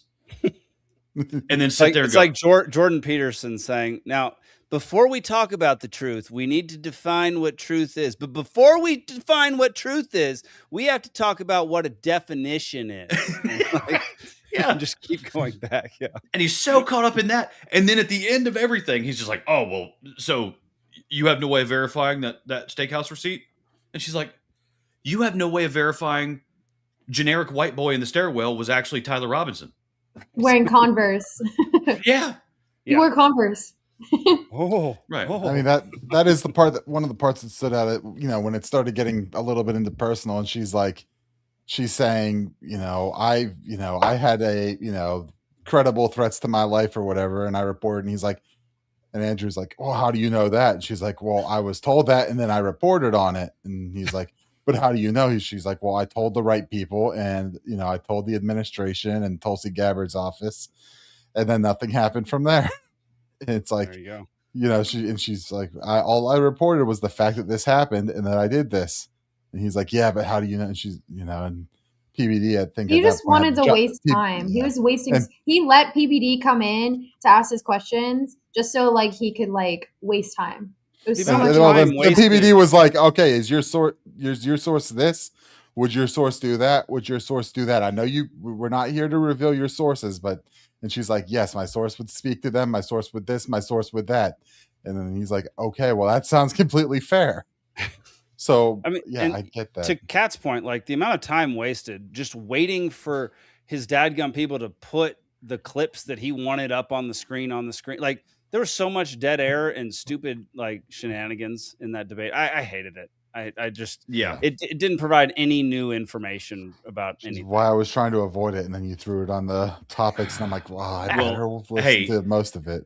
I happen to have watched the entire 6-hour recap by Ian Carroll. And that's what I was talking about. We're about to bring up an Ian Carroll clip. Do you want to do that? So, fantastic. Okay, so the clip that he's about to bring up, Andrew kept asking for positive evidence, like just throughout the whole thing, positive evidence, positive evidence. But specifically, he was asking for positive evidence for Israeli involvement. And Ian Carroll's just like responding to the fact that like, I mean, I'm sure like, it would be nice to have like a piece of paper that, said Israel did it or we did it, something like that, but that's never going to happen. So he's just like naming like, the incentives, things that, line up, like stuff like that. It's stuff that, you usually do in type of investigative, the stuff that Candace should have said, but did not say. Yeah. Brian says this is why if you're going to do a debate, it needs to be structured with time limits. I mean, okay, nerd. It needs to be Oxford style. All right. We're going to watch this clip. People find Israel to be an interesting question is because truthfully, Charlie's perspectives were changing on Israel. Sure. And he was starting to realize how much pressure was being put on not just our government to constantly fight their wars, but also being put on his organization personally. If people had come out and been honest about that, rather than rabid claiming he never flinched and everybody's lying and this is not true, you would probably have people that just go, that's life. People change their opinions. I understand. And instead, we have the argument that just like quickly and easily, Israel, through their Zionist donors meaning the billionaires and multi-millionaires that devote their lives and funding to building Israel, paying Israel, sending money to Israel. Those are the people that built TPUSA. This is the Zionist donors. There's a couple of the donors that are not Zionist, but a huge portion of them were Zionists. And they contributed tens, hundreds of millions of dollars over the years to build this organization. And it was a Zionist organization through and through. And it became more and more Zionist the more money they poured in and the more they grew it. And the more they kind of like pushed Charlie into his own little corner and kept him separated from all the other business operations that were going on around there. And Charlie starts using their Zionist organization, which to the public, it's his, but to the private, it's theirs. It's not Charlie's to the money. To them, it's theirs. And they built it with their money. And they're not fucking giving up this investment. To Israel, having the largest Republican youth outreach political organization in America under their control as a Zionist entity is one of the most valuable political tools you could ever have. Money could not buy that. That requires years and years and years of finding this miraculous man named Charlie Kirk that can actually build it, that actually has the zeal and the life and the capability and the brain and the cult following and the luck and just all the things that come into play to build that asset. That is an invaluable asset. That is the kind of asset that intelligence agencies dream about. They scheme about those for decades. They attempt to build those always. That's the holy grail of intelligence agencies, is having a political organization that targets the youth in your target country.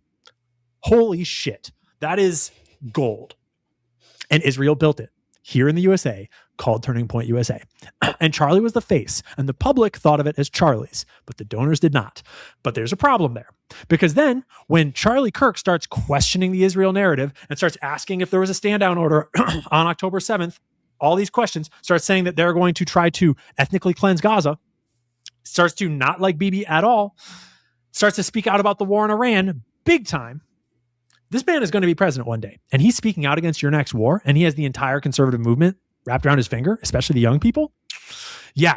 Then he starts taking your Zionist asset, TPUSA, and inviting Tucker Carlson and Dave Smith to mop the floor with the Zionist perspective by just speaking the truth on that stage that you paid to build your multi-million, your $300 million, whatever organization. Charlie Kirk has taken that organization and turning it into a Tucker Carlson, Dave Smith, and Candace Owens organization. Do you fucking think that Israel is going to let their most valuable intelligence agency asset, their most valuable political piece of subversion in America in probably 30 or 40 years, just slide away down Charlie's personal feelings about whatever the fuck he thinks he's about to do with that stage?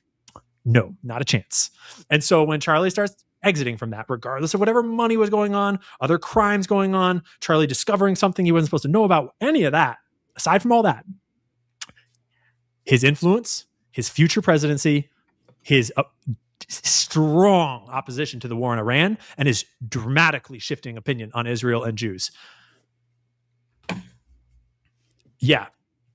Bigger threat than Iran. Israel needs the war with Iran right now. And they do not need Charlie Kirk using their Zionist organization to fuck that plan up. And it's, for my estimation, entirely likely that Turning Point would be currently filled with debates over whether the war in Iran is just and right or not. And I suspect that, you know, the Dave Smiths and Tuckers of this world would be wiping the floor with their opposition right now, because there's no argument for this war in Iran. There's no argument for us winning it. We're fucked. I mean, it's completely, you know, I think 100.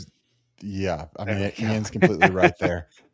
We saw, you know, Charlie it was brought up in the debate. Charlie had that, you know, secret meeting in the Hamptons in weeks ahead of his death.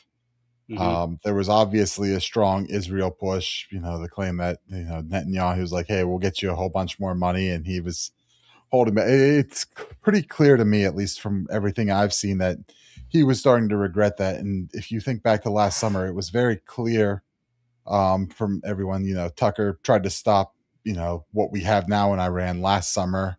Charlie was probably the voice in the room that did stop it last summer from turning into, you know, the giant, you know, quagmire it is right now.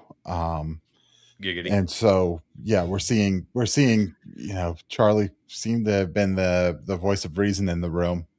And, you know, there is a lot there on the line when, you know, TPUSA was built on the Zionist donors, and to see how hard they've swung back, you know, towards pushing the Zionist message since his death is astounding. Like, absolutely. That organization's got to be basically dead at this point. Like, it's walking dead at this point. Well, it lost all the humanity it had with him. Not to sound like Andrew Wilson here, but you know, putting Erica Kirk in charge was a huge mistake in the wake of Charlie's death. Actually, no, that's not what he said, though. He said that was Candace's assertion. Well, he was just saying all women are retarded.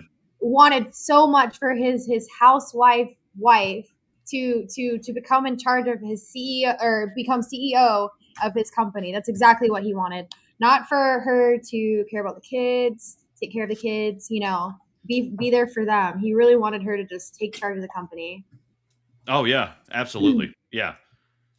But that reminds me, have y'all talked about, because I kind of came in the middle of the conversation. Did y'all talk about him saying that all women are retarded?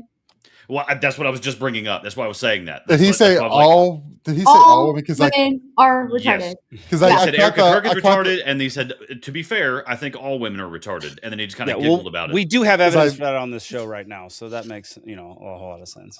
I heard, the last part I heard as I was driving home was like you know, Candace going at him for you know, he was going at her for tweets, and she was going at him saying, you tweeted Erica Kirk is retarded, you know, or whatever that whole tweet was. And he's like, yeah, it was tongue in cheek. And then she's like, but then you went to the TPUSA headquarters and you talked to her and sat down, had a conversation, and now it's all good. Right. Yeah. So we got $300,000. Yeah. So Candace lost major points, but she put that extra zhuzh in the pronunciation of Israel. Israel. Yeah. Like, stop that. I don't know what that is. That like when we got to that part of the debate, that's what made it hard for me to listen to. You know, I didn't even notice that. I made it through like the first hour and a half of them squabbling over what a fact is and how to think and how to speak and make inferences. Yeah, that was, you know, I will say when I first listened to it, I was definitely like kind of biased towards Candace, and I was like getting annoyed. But then after like, because I wrote that transcript, by the way, it took me a whole day to do it. Actually, it took me longer than that, but I'm not gonna get into that. You wrote a transcript when AI. Well, what I did was I copied and pasted the transcript off of YouTube, and then I had to go and put in who said what. Oh yeah, that takes forever. And timestamps. So that took me forever. It's like 150 pages, right? No, AI could. You know what? I put it through ChatGPT, and it kept mixing up Andrew and Candace. And I'm like, no, I literally have it labeled. It's let me find it. And it doesn't matter. Doesn't matter. Let's move on. Yeah. No, I want to stay on this subject. No. There's no AI that would do it for you, and I can't. Otter would have done it. Yeah, sure, do it for me, because the retarded woman can't figure it out. There you go. No, it's just I wouldn't waste my time doing it. The number one takeaway, and I think what this is going to be the most lasting meme here ever in that whole debate was the part where Candace was like, "I can break it down for you, but I can't understand it for you." Or she's like, I can explain it to you, but I can't understand it for you because he could. You know, it was the thing with the receipt, and there was a couple other things, and like she explained it, and he's like, "Well, when are you going to explain that?" And she's like, "I literally just did." During that thing, is that she was just giving one piece of like evidence, and it was the degraded print as being something like that pointed towards a patsy, but it's obviously not like the full profile of evidence that she had that points to him being a patsy. So for him to keep like just repeating over and over again, how does that make him a patsy? And she's like, well, this is the only, like, we've only gotten to one piece of evidence, and you're already like saying, why is he a patsy? Why is he a patsy? And it's like, can we get to the other pieces of evidence that I have instead of just you focus on the degraded prints and like asking me over and over again? Like it was really weird to me because I was like sitting there and I was like, can you let her give you the other? Because I don't even really think they went through any pieces of evidence other than that. Yep. And then with the patsy, so then PBD with his piercing business logic, he comes in and he asks both of them. He says, "What percentage? Give it from 1 to 100. What percentage is it Tyler Robinson did it?" Candace was like 0. Andrew Wilson was like 75, and everyone's like, "Bro, why are we having this debate? Like that's not an overwhelming number." No. Well, he conceded his entire side at halfway through when he was like, yeah, if you just want to say you're not convinced by the evidence, that's fine. I wouldn't even be here. And it's like, well, and this is, I thought it was really weird, Kat, when he was like, well, how does this prove that he's a patsy? And it's like, I didn't think that was even what Candace was trying to say then. Like, I honestly did not know if he really did not understand or if he was just playing as a debate tactic. Because anyone could have seen that the point that she was trying to make was not, this is 100% proof that he's a patsy. It's only, this is evidence in the direction of if there's a bunch of other people's fingerprints on the gun, then this is one more thing that might point in this direction. Well, his was the most degraded, was what she kept saying, and like he just, I think so. What I think it was is because he said, let's start out with just listing all the evidence, and I think that was his whole like tactic to begin with, is that she would name one piece of evidence, and he was planning on just saying like, well, how does that make him a patsy? How does that make it, like, regardless of whatever piece of evidence she would have started with, I think that's what his goal was the whole entire time when he said that. Yeah, because he just wanted to prove, well, in his mind, or to his fans at least, that she didn't have any evidence, and what he had was evidence, even though half of what he had was just what the state has allowed so far, and trust me, bro. Yeah, because in a clip, like if you just took an isolated clip of like that part, it does make her look bad whenever she names like a piece of evidence, like or just because it's not the strongest one that she has. But just naming that one, and then him saying, how does it make her a patsy? And her kind of like, I don't know. I think for some reason I was like sitting there like, why can't you just tell him like, hey, let me name all the other pieces of evidence first before you sit there and like asked me over and over again about Patsy, I would have just started naming the other things, you know, instead of like falling for like the semantic kind of like there was clearly a structure to his debate strategy. You know, you don't drop $300K to get a debate and not have some kind of strategies, not have some kind of overarching goal. Well, his strategy was terrible. It was so easy to see through. Well, like I'm the anti-conspiracy theory guy, and I'm showing up here telling you I thought it was obvious that Candace Owens won because of how weak his performance was. I get that, but how many views does this man now have? How many extra followers does his page? Yeah, I was talking about that he paid $300,000, or this is what PBD said, is that he paid $300,000 for $50 million worth of like ad value, like outreach. Yep. So yeah. I am saying I think he's gotten a lot more positive outreach by going on the whatever podcast, because that's I didn't even know. Like people don't know him. Like he was just on Rogan. Yeah, he was. Oh, ew. Oh gosh, I don't even want to watch that. I cannot, like, when I saw him, the first time I ever saw him was on Piers Morgan, and he was like smoking his cigarette, and I was literally getting so irked out. Like, I was literally like, I cannot, who is this guy? Why is he on here? Why is he trying to act cool? Because he doesn't look cool, like, at all. And I was just so disgusted. I forget, it was something to do with like Israel Palestine, obviously, because the only reason why I watch Piers Morgan is when they have those panels about it. And he just is not good. He doesn't know anything. What like I said, what he's good at is just like pointing out when someone like is not good at making an argument, and he just like just hones in on that, and it's just like pushes. Like I could really see him when Pumpkin Spice comes out in line at Starbucks in a weird feminine knitted sweater, arguing very strongly about the Oxford comma while he leaves no tip to the barista. Are you calling him Jack Murphy now? He'll run off half the people in line behind him and then leave no tip and like complain about the spelling of his name on the cup. You know, he's that kind of guy to me. Yeah, I agree.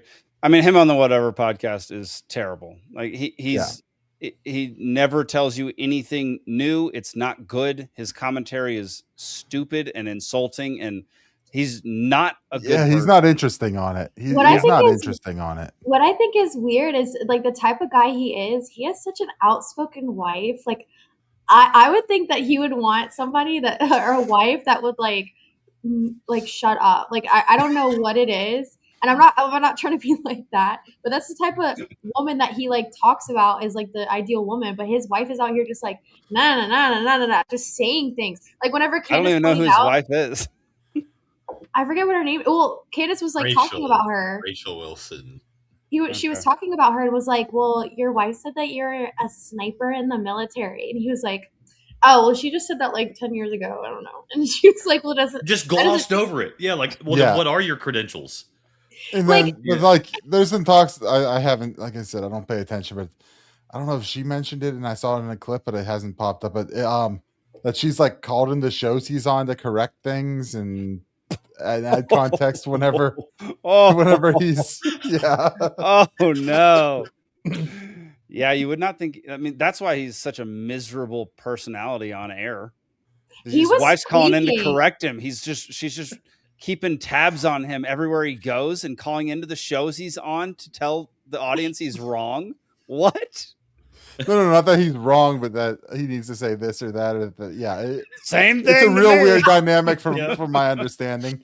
It's like, that's not the right, like, handle your own shit, dude. Yeah, that's real bad. What I thought was funny is I could tell like an hour in when he needed a cigarette. Like, cause he kind of started like, you know, he had that like head twitch. I was like, he needs a cigarette. Like and then towards the end, I know he was like just dismissing like okay, whatever, you know, we can go to closing, whatever. Cause he needed a cigarette that bad. I could feel it. That's hilarious. That's funny. Yeah. Well, Kat, we're going to move on to the next segment because don't do it. No, we have to. There's only so many 7 minutes left in the show, Kat, and we're gonna go overtime, and then we still have to play trivia. Yeah, we have trivia right after this, which you have to join for once. I gotta go. You came in too late. You have You don't have work. I do. You I don't have work after this. Yeah, you not have to after play this, trivia, but I have Cat. to work tomorrow. Good. So So, does you us all. can do that So does tomorrow. everybody. Yeah, I have to No, work I can't do tomorrow. it. I'm so sorry. You know what? No. You know why I don't like doing it? Because I don't like losing. And you know what? Well, Next maybe Thursday, you'll win. 100% I'll Maybe do it. Zane chose volleyball as No. a topic again. No, Zane would never think about me and what I know. Zane doesn't know what I know, and I know what he knows is not what I know. So he would not make a trivia that is cat friendly. So no. Well, Zane- if you tap out, Andrew Wilson wins. I don't know what else to say. Zane, is trivia cat friendly tonight? What is trivia tonight? I honestly forget what categories 2 and 3 are. It's cat friendly. No, it's not. It I sounds gotta You're go. gonna have to play. Cat-friendly. You came in too late. If you came in earlier, you could skip. Yeah. You got to do. You No, either y'all you either have can't to tell me come what in. to do. You either have to Y'all come in can't tell me what earlier to next do. time. This Yeah. is we can't order you to do anything, but we can peer pressure you. Yeah. I unfortunately do not fall for peer pressure. Fall for it. No. Or, I don't give into it. I'm very Okay. much my own person. Libertarian. Am I right, guys? That's right. That's actually been Hell very clear. yeah. For the entirety of our relationship, that has been very clear to me. All right. We're going to move on. So, Kat, last words about the debate. What would you like to summarize or say before we move on? I spent a lot of time on this. I'm going to let y'all know. Good. I wrote a whole transcript for it, and it was trash. The whole thing was trash. I don't know. I think so. Like I said before, like I watched the whole thing first. Thought Candace, was like this much of a winner to Andrew, but then watching it and kind of analyzing it more, I was like, kind of like a little underwhelmed by like what Candace, how Candace reacted to things. Like if I was debating him, I would have probably handled it a lot differently. It would have been like, hey, this is how it's going to go. I mean, she kind of tried to do that, but like with what she knew, I don't know why she didn't just start, like, she would sometimes do it, like just talk about, the case itself. But I guess like she could tell that she was losing him. So she would stop doing that. Yeah. Which she should not have been like worried about that. Cause like, but the thing that I love the most is at the end when she was able to ask that question about the 7 charges. Yeah. And it literally was the best way to end it. And I think she wanted, remember that dead space where they were trying to find that clip? And she was like, oh, can I ask a question? And he's like, no, it's not in our contract. And she was like, come on, be for real. Like, can I just ask a question? He's like, no, you can wait until after the video. And then we sat there. And she could have already asked the question, but we had to sit there.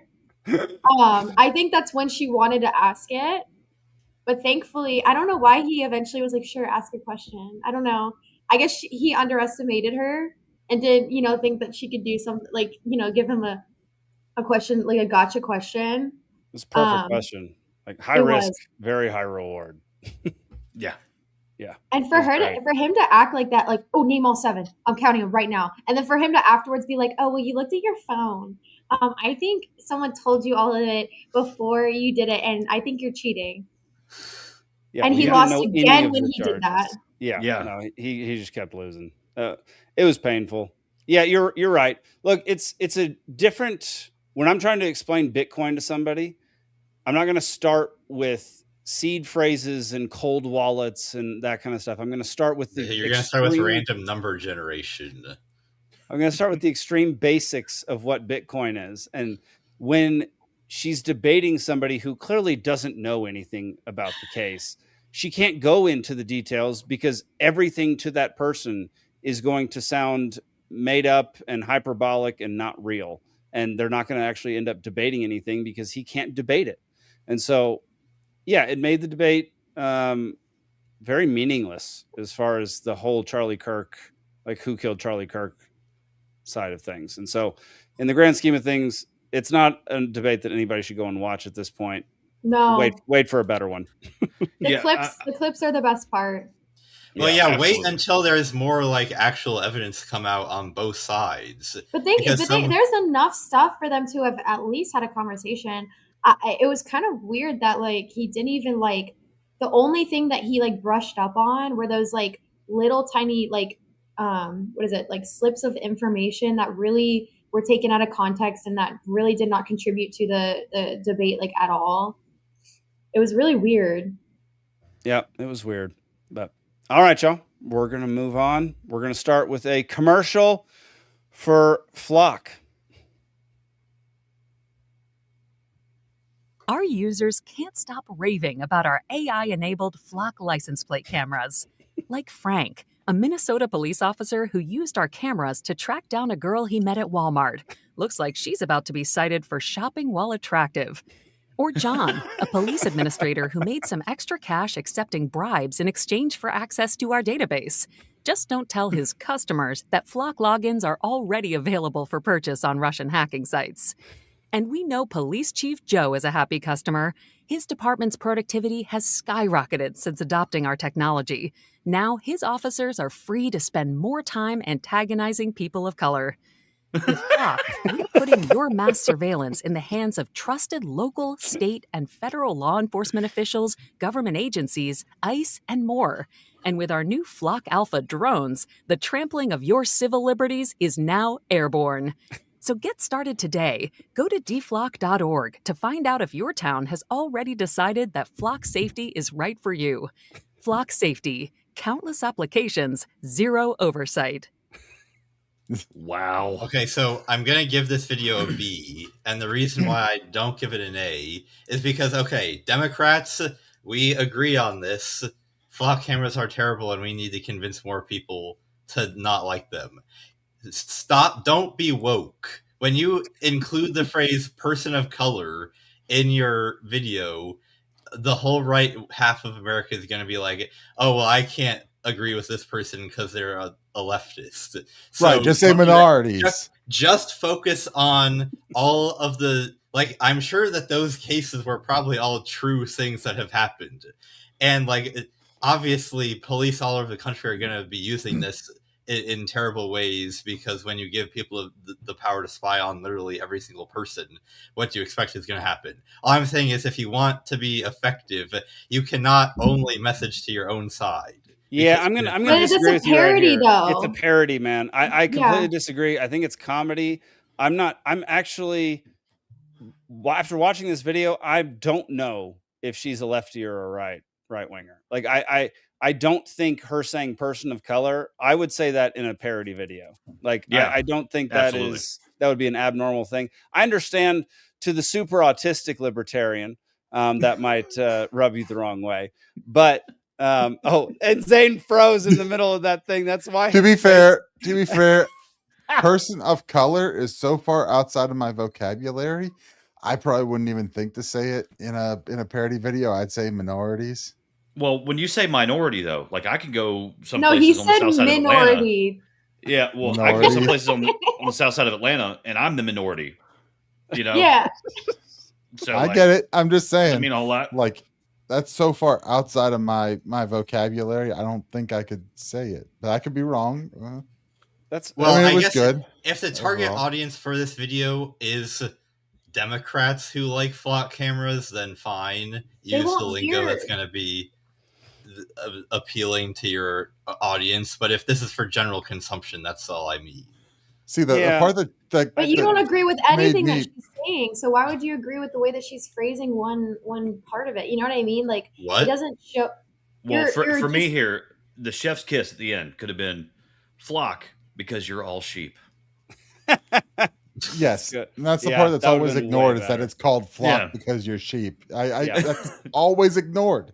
Yeah, that's what it is. But I'll say the one part that like tips it more than person of color was just bringing up ICE. You know, whenever you're saying, you know, state, local, and federal, like ICE. You know, it's like, okay. I mean, if you're targeting towards the left side, I get it, but also like the fact that ICE gets so much attention Oh, the Fayette County Democrats here were in protest last weekend saying send ICE to Iran. And I was like, ooh, you got me there. Wow. Yeah. Like, you're onto something. That's hilarious. That's like the inverse of bring the troops home. Really is. I had a whole bunch of links for Flock stuff this week, but we're gonna skip ahead a little bit to some great stuff happening with Flock cameras. So here we go. Let me pull this up. Someone cut down every single Flock camera in a town in a single night. Yes.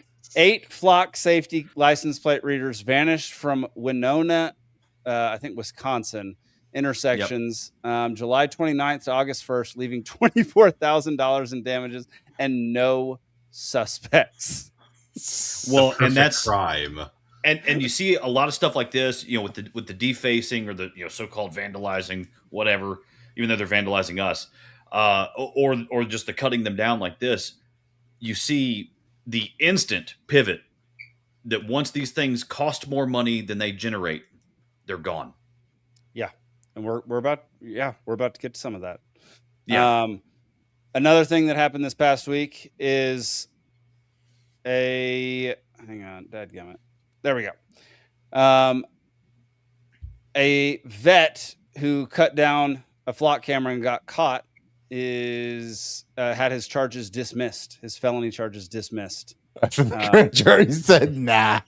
Yeah, they said, no, that's fine. He's good. This was in Ohio. So that's pretty awesome. Shout out to Ohio for once, even though it seriously doesn't exist. This guy, I don't know if you follow, hang on. I don't know if you follow this guy, but he does shows powerful websites that you should know. I see him a lot when scrolling. Here's his Flock bit. You should know part 403. If you've ever been driving around, you may have noticed these Flock cameras that scan your license plate. If you go to this website, it'll show you a map of all the Flock cameras that are set up in the United States. So right now there's over 100,000 of them. You can zoom in. Let's go to MyMI. And each dot is a camera that's set up. You can also type in 2 locations and it'll generate you a route that avoids the cameras. Easy. Half websites you should... Which I thought was freaking genius. Did he say my oh my? My. Yeah, he does that with all of them. He does one with the Titanic where he goes the Titanic. Yeah, he does it with all the words. We should put that on the LP Georgia website. Yeah, that's a good website to go. Brian, did you hear me? Brian. Brian. Did you get the video? That demands your attention. And then we have a sheriff. I forget where the sheriff was. Hood County. I think this is Texas. Sounds like Texas. Went around and removed all the Flock cameras from his county. See, if you want to appeal to right wingers, this is the kind of content you need to be putting out. Yeah. There we go. Sheriff, Constable. Which Constable. That's my bad. I don't know the rules of Constable in Texas, but I don't either. I finished the job of shutting down the county's Flock cameras. They've been completely unplugged and covered. Love that. A person actually in charge of things taking people's rights into consideration for once. What's up, Cat? Hood County throwing hoods on the cameras. What's up, Cat? You don't have to raise your hand. Just talk. Okay. Sometimes I feel like it's appropriate, and I feel like, that was an appropriate time. So I sent you a video. Jake, can you play it? Yeah, I can play it. It's funny. It's just funny. It's a funny it's a great video. I watched it a few weeks ago, or like. Oh, you did? Okay. I haven't shown it on the show, but no, I sent it to Brian, and Brian was like, that's fake, right? And I'm like, yeah, I know it's fake. Like, he's not actually hacking into the camera. I was like, yeah, Brian. We're doing a little a malware update. Yeah.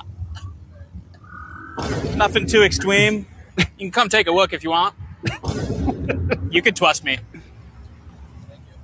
Oh my God, the police was literally just here questioning me. This is getting serious. Where'd he go? Oh, he's coming around, act natural, act cool. Okay, try not to make eye contact. Okay, and we're queer. We're queer. I mean, I was sweating a little bit there. I don't know if he was going to arrest me or what he was thinking. I mean, sometimes I literally even surprise myself with how good of a hacker I am. I mean, this is really not good. Holy flick. I only have 40 seconds until my malware uploads to the mainframe. I was just doing a malware update to the flock camera. Okay.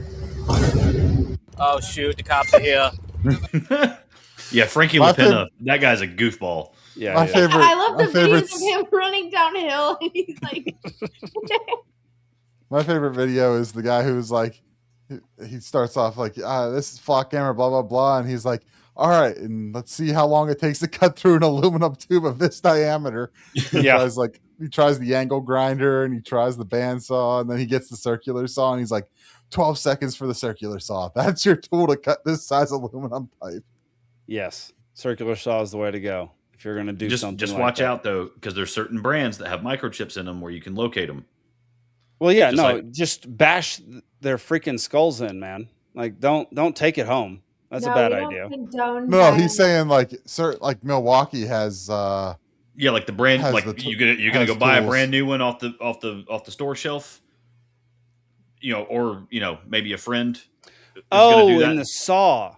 Yes. Yeah. What? I don't know if it's microchips in circular saws. I don't know if it's in the saw. Like, I know like the torque wrenches will have that because you can like, I've seen it where like where service guys come and they're servicing some equipment and they've got they set the torque on the impact from like their phone and they torque the lug nuts based off of that.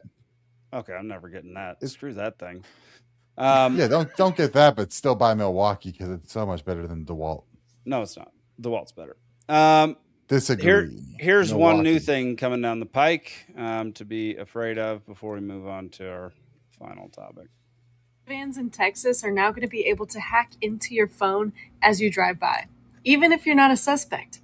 Because they just spent $4.5 million on new Chevy Tahoes that are integrated with phone tracking surveillance tech made by an Israeli-based company, Cognite. This tech simulates a mobile phone tower that forces nearby phones to connect to it and enables cops to keep tabs on any phone in the vicinity. This is only happening in Texas right now, but I have a feeling that it's going to be coming to all of the other states too, and probably even the rest of the world. Because when you look at the UN's Agenda 2030... Okay, we can stop her. Yeah, and that's not new. There's something called a Stingray device. Yep. That does the exact same thing, but I guess now they're but now it's publicly being put into vehicles. Yeah, like that's too much, man. That's just too much. There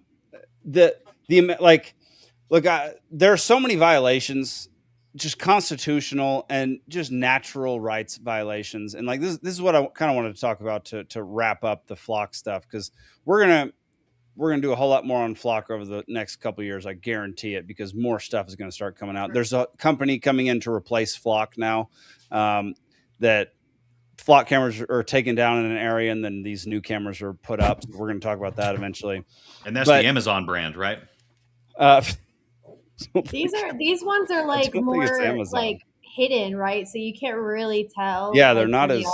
They're not as Amazon visible. Owns one of the alternative brands. I will say that. Okay, interesting. Yeah. All right. Well, before the thing is, it violates at least one constitutional amendment, which is the Fourth Amendment, right to search and seizure and right to privacy and all that kind of stuff. It also potentially violates the First Amendment, the 14th Amendment. It just violates the idea of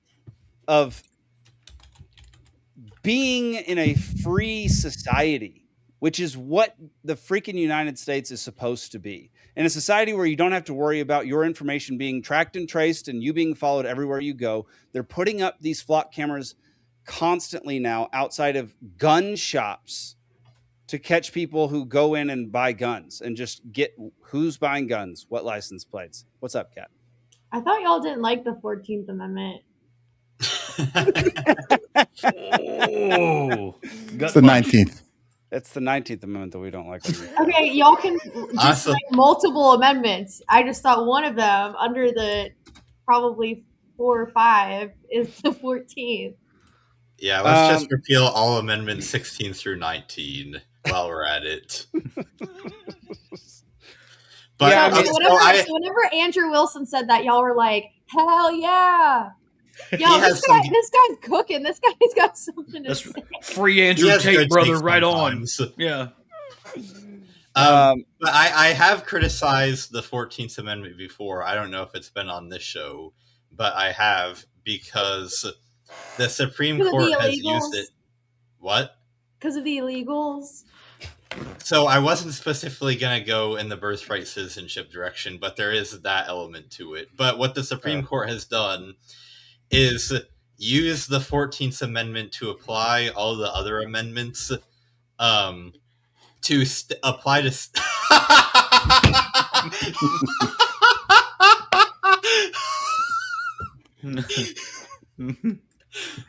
Comment of the night right there.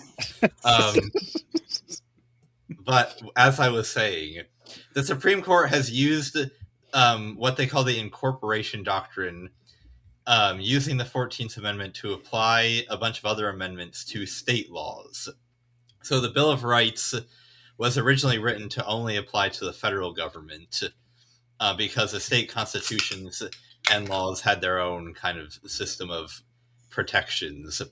But with the equal protection under the 14th Amendment, the Supreme Court eventually said, in order for everyone to have equal protection under the law, all these amendments have to apply to all the states too, not just the federal government, which sometimes results in good results. Like they've used the incorporation doctrine to strike down state gun control laws, but they've also done it to, like, this is how you get Roe v. Wade, is first you have to read the Fourth Amendment in a way that says that it protects the right to have an abortion, and then you invoke the 14th Amendment to say, by the way, the Fourth Amendment applies to all the states, so none of the states can have all the states have to allow abortion.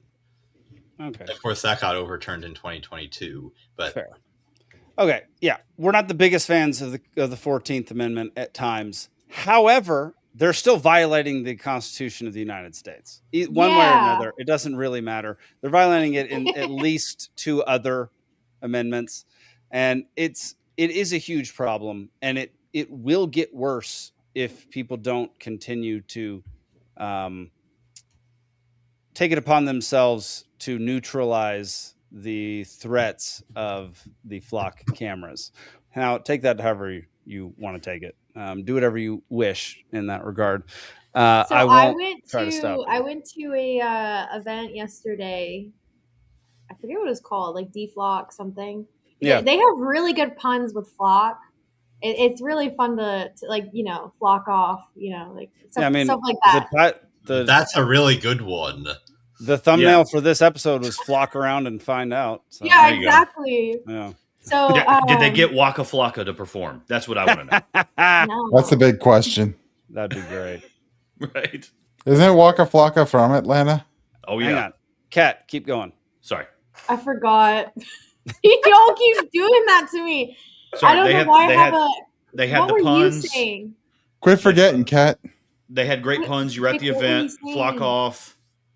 Jake, what was your point, Jake? My point was that they they're violating multiple amendments, not just the 14th. They're violating the 4th and the 1st. The guy. So one of them. Okay, so they had really good speakers at this event. Y'all should have come. I know y'all live far away, but y'all should have come. It was really nice. It was that one guy who hacked into it. It was John Padfield, and then that other guy that lives in Dunwoody, where I live, who did the open records requests on what the flock employees were looking at in the flock cameras. Yeah, the children's playground and stuff, and the swimming pool. It was the Jewish Center, which is literally down the street. Yeah, the JCC, it's right there. Yeah, they were looking at the gymnast room. Yep, and the pool and all that stuff. But anyway. So the guy who hacked into the flock cameras, he was talking about how there's a way for you to get into them and make them explode. And he said, but I'm not going to tell you how to do that. Get into the flock cameras and make them explode. Okay, listen, wait, but Zane, I googled it. There were bullet fragments in his neck. So like, no, we're not going there. But they were talking about it, and so I googled it. There were lead fragments in a jacket, a bullet jacket. Bullet jacket. The jacket. It's when a bullet gets cold, it puts on a jacket. No, the lead's often copper jacketed. The jacket should not have any. Well, it was in his neck. So can you have That's a bullet? not a bullet. You can't have a bullet jacket in your neck unless. Somebody shoves it in your neck. neck. So I don't know guns. You can, but you just got to fight with Jason Statham. It might not be the jacket. It would have been. It's something over the steel inside of the. No. The core is lead. Usually, it's copper jacketing it. Yeah. The jacket. So the jacket was in his neck. The lead fragment. If the jacket was in his neck, then it wasn't fired from a gun. That's what that means. Whoa. If a jacket ends up in somebody, it's because it wasn't fired from the gun. Okay, so you should have been debating Candace. No, wait, you should have been debating Andrew because he, started talking about how he much never he knows fired guns. a gun. He's insane. He was like, soft tip. I mean, felt tip. I mean, soft tip. Frangible. He said frangible. Yeah. He said frangible, but then he said soft tip, and they're not the same thing. Not the same thing. And ChatGPT told me that, and I was like, ooh. But then ChatGPT told me there was a jacket in his neck, and I was like, oh, that's a bullet thing. So maybe it was a bullet. I think we need to create digital memorabilia to commemorate this debate and call it a non-frangible token. That's good. That's good. Flock. All right. Well, we're going to wrap up there, y'all. Just take out Flock in any way you can. I don't really care. Go to PCC.network. Not violence. No violence. Just take back the property that is legally yours. Make sure there's nobody next to him when you blow the camera. We're advocating for controlled demolition of Flock cameras. Go to peacefulheat.network, check out our other stuff, join the Dollar Media Club, come hang out with us in the Discord. You can do so by clicking the link in the episode description. We're going to watch 3 funny videos, and then we're going to head on over to trivia, which is in a completely different stream. So Cat's totally going to join us over there. It's going to be great. So here is funny video number 1, and there you go. We can all relate to this lady. Bitch, 90% of my fucking salad was bones. Look at this. That's just the fucking taints. That's iceberg taint that I had to pick out. Got about a quarter cup of actual lettuce. Fresh Express. Who's your fucking CEO? I'm gonna beat the shit out of you. And why was this $6? You know what? Sometimes you interact with somebody and you can just tell. You're like, I can tell you've never not once been hit in your mouth. And you ought to have been, because it's a character building event. And you won't do dumb shit like this no more. And this is not a threat. Don't put me on a fucking list or anything. I'm just saying. You sold me the toe bones of all the lettuce. The salad's not that hard to prepare, and if you just make your own damn salad, you can have your own damn. Life has been riding me so hard, my asshole's got rug burn. If a bagged salad makes being alive 1% more tolerable, I'm going to purchase a bag salad. And I would like for said bag salad to contain lettuce. Those 3 for $5 bins are rough, man. That's why I look at them too. I'm like, nope. Yeah. Next up is this guy built a new messenger app where every text is delivered by a virtual pigeon that can take days to arrive. There's also a chance the pigeon dies mid-flight and your message never arrives. It takes 22 hours to send a message from LA to New York City. And sometimes the bird dies because it's flying at pigeon speed. That was one of the funniest things. What is the point of this? Hilarity. He spent 3 weeks building it. It's great. Zane, come on, man. That's fun. That's hilarious. Yeah. All right. Zane doesn't like fun. No, here's the thing. Zane hates fun. It's a fun app to be aware of that it exists, but I don't think it would actually be fun to use it. I think if you tried to use it once, you would be like, this actually is terribly inconvenient and not fun at all. All right, we're no longer on Discord. We're now on the Pigeon app. It would be super what we're cute, using. like if you were in New York and your significant other was in England and y'all did that. That would be super Send cute. them flowers. Don't send them this. No, but it would be cute to kind of like, you know, I agree like, with Kat. this is how long. Wait. This actually sends messenger pigeons? Yes. Yeah.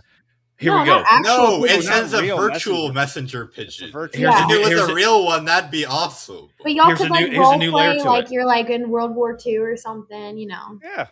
Put it all in the You could- Ethereum Dearest blockchain. love, I am writing to you. That would from make the a lot of front. sense, Stephen. That would make That'd a be whole so lot of cute. sense. You Then could be a little have bit your more own, modern. like, pigeon token on the Ethereum blockchain. I like that. Yeah, because I bred crypto kitties back in the day. I'll go ahead and just come out and say it. Crypto what? Crypto kitties. kitties. Let's I not bred- get into that. That doesn't sound right. I made hundreds of dollars breeding That digital sounds like crypto a kitties. groupie thing. What you could do, Like these are you know- like women that follow around crypto guys. That's what it sounds like to me. That is what it sounds like. All you know right. what is real though? You can go to what is it, radiogram.com or something, or just Google radiogram, and you can get ham radio operators to transmit the message that you want to send to someone as close as possible and then deliver the message. Oh, that's kind of fun. That's kind of fun too. All right. Final one of the It's like an evening. it's like an old school telegram. Final one of the evening. This was from our Discord. I think some quack may have submitted this one. So there's a story about a couple from Minnesota, and they were experiencing a very cold and dreary winter. And so they decided, well, why don't we come down to Florida to experience some good weather? And they said, well, why don't we see if we can stay at the hotel where we honeymooned 20 years earlier? So they made the arrangements. The only little hiccup was the fact that they couldn't get on the same flight. And so they agreed that the husband was going to travel down to Florida on Thursday, and then on the next day, on Friday, the wife would follow.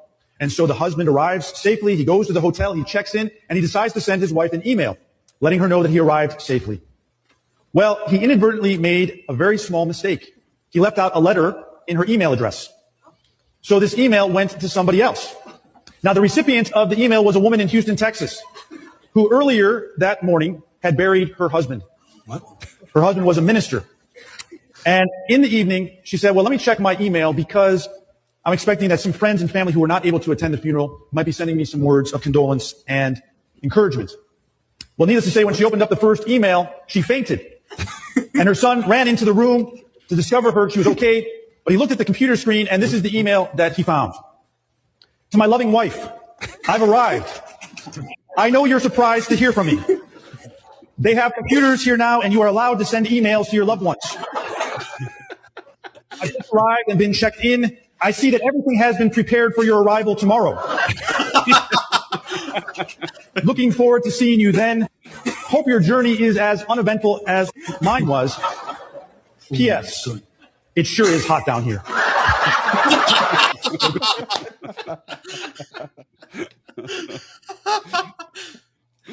Oh, that's great. See, Zane does like comedy sometimes, Kat. Sometimes Zane likes Did comedy. you see me laughing? That's fair. Yeah, you're not laughing. All Yeah, right. I like. Doesn't matter that you're not laughing. All right, y'all. That'll do it for this week's episode of Liberty Libations. Head on over to our live stream over on our YouTube channel, Rumble channel, X. Libation Nation Trivia number 189 starts in, we'll say, 3 minutes. Kat, we'll see you there. Y'all, You make can sure to keep tune in saying next week. Tune in next week for more Liberty Libations. We'll see you then. Peace.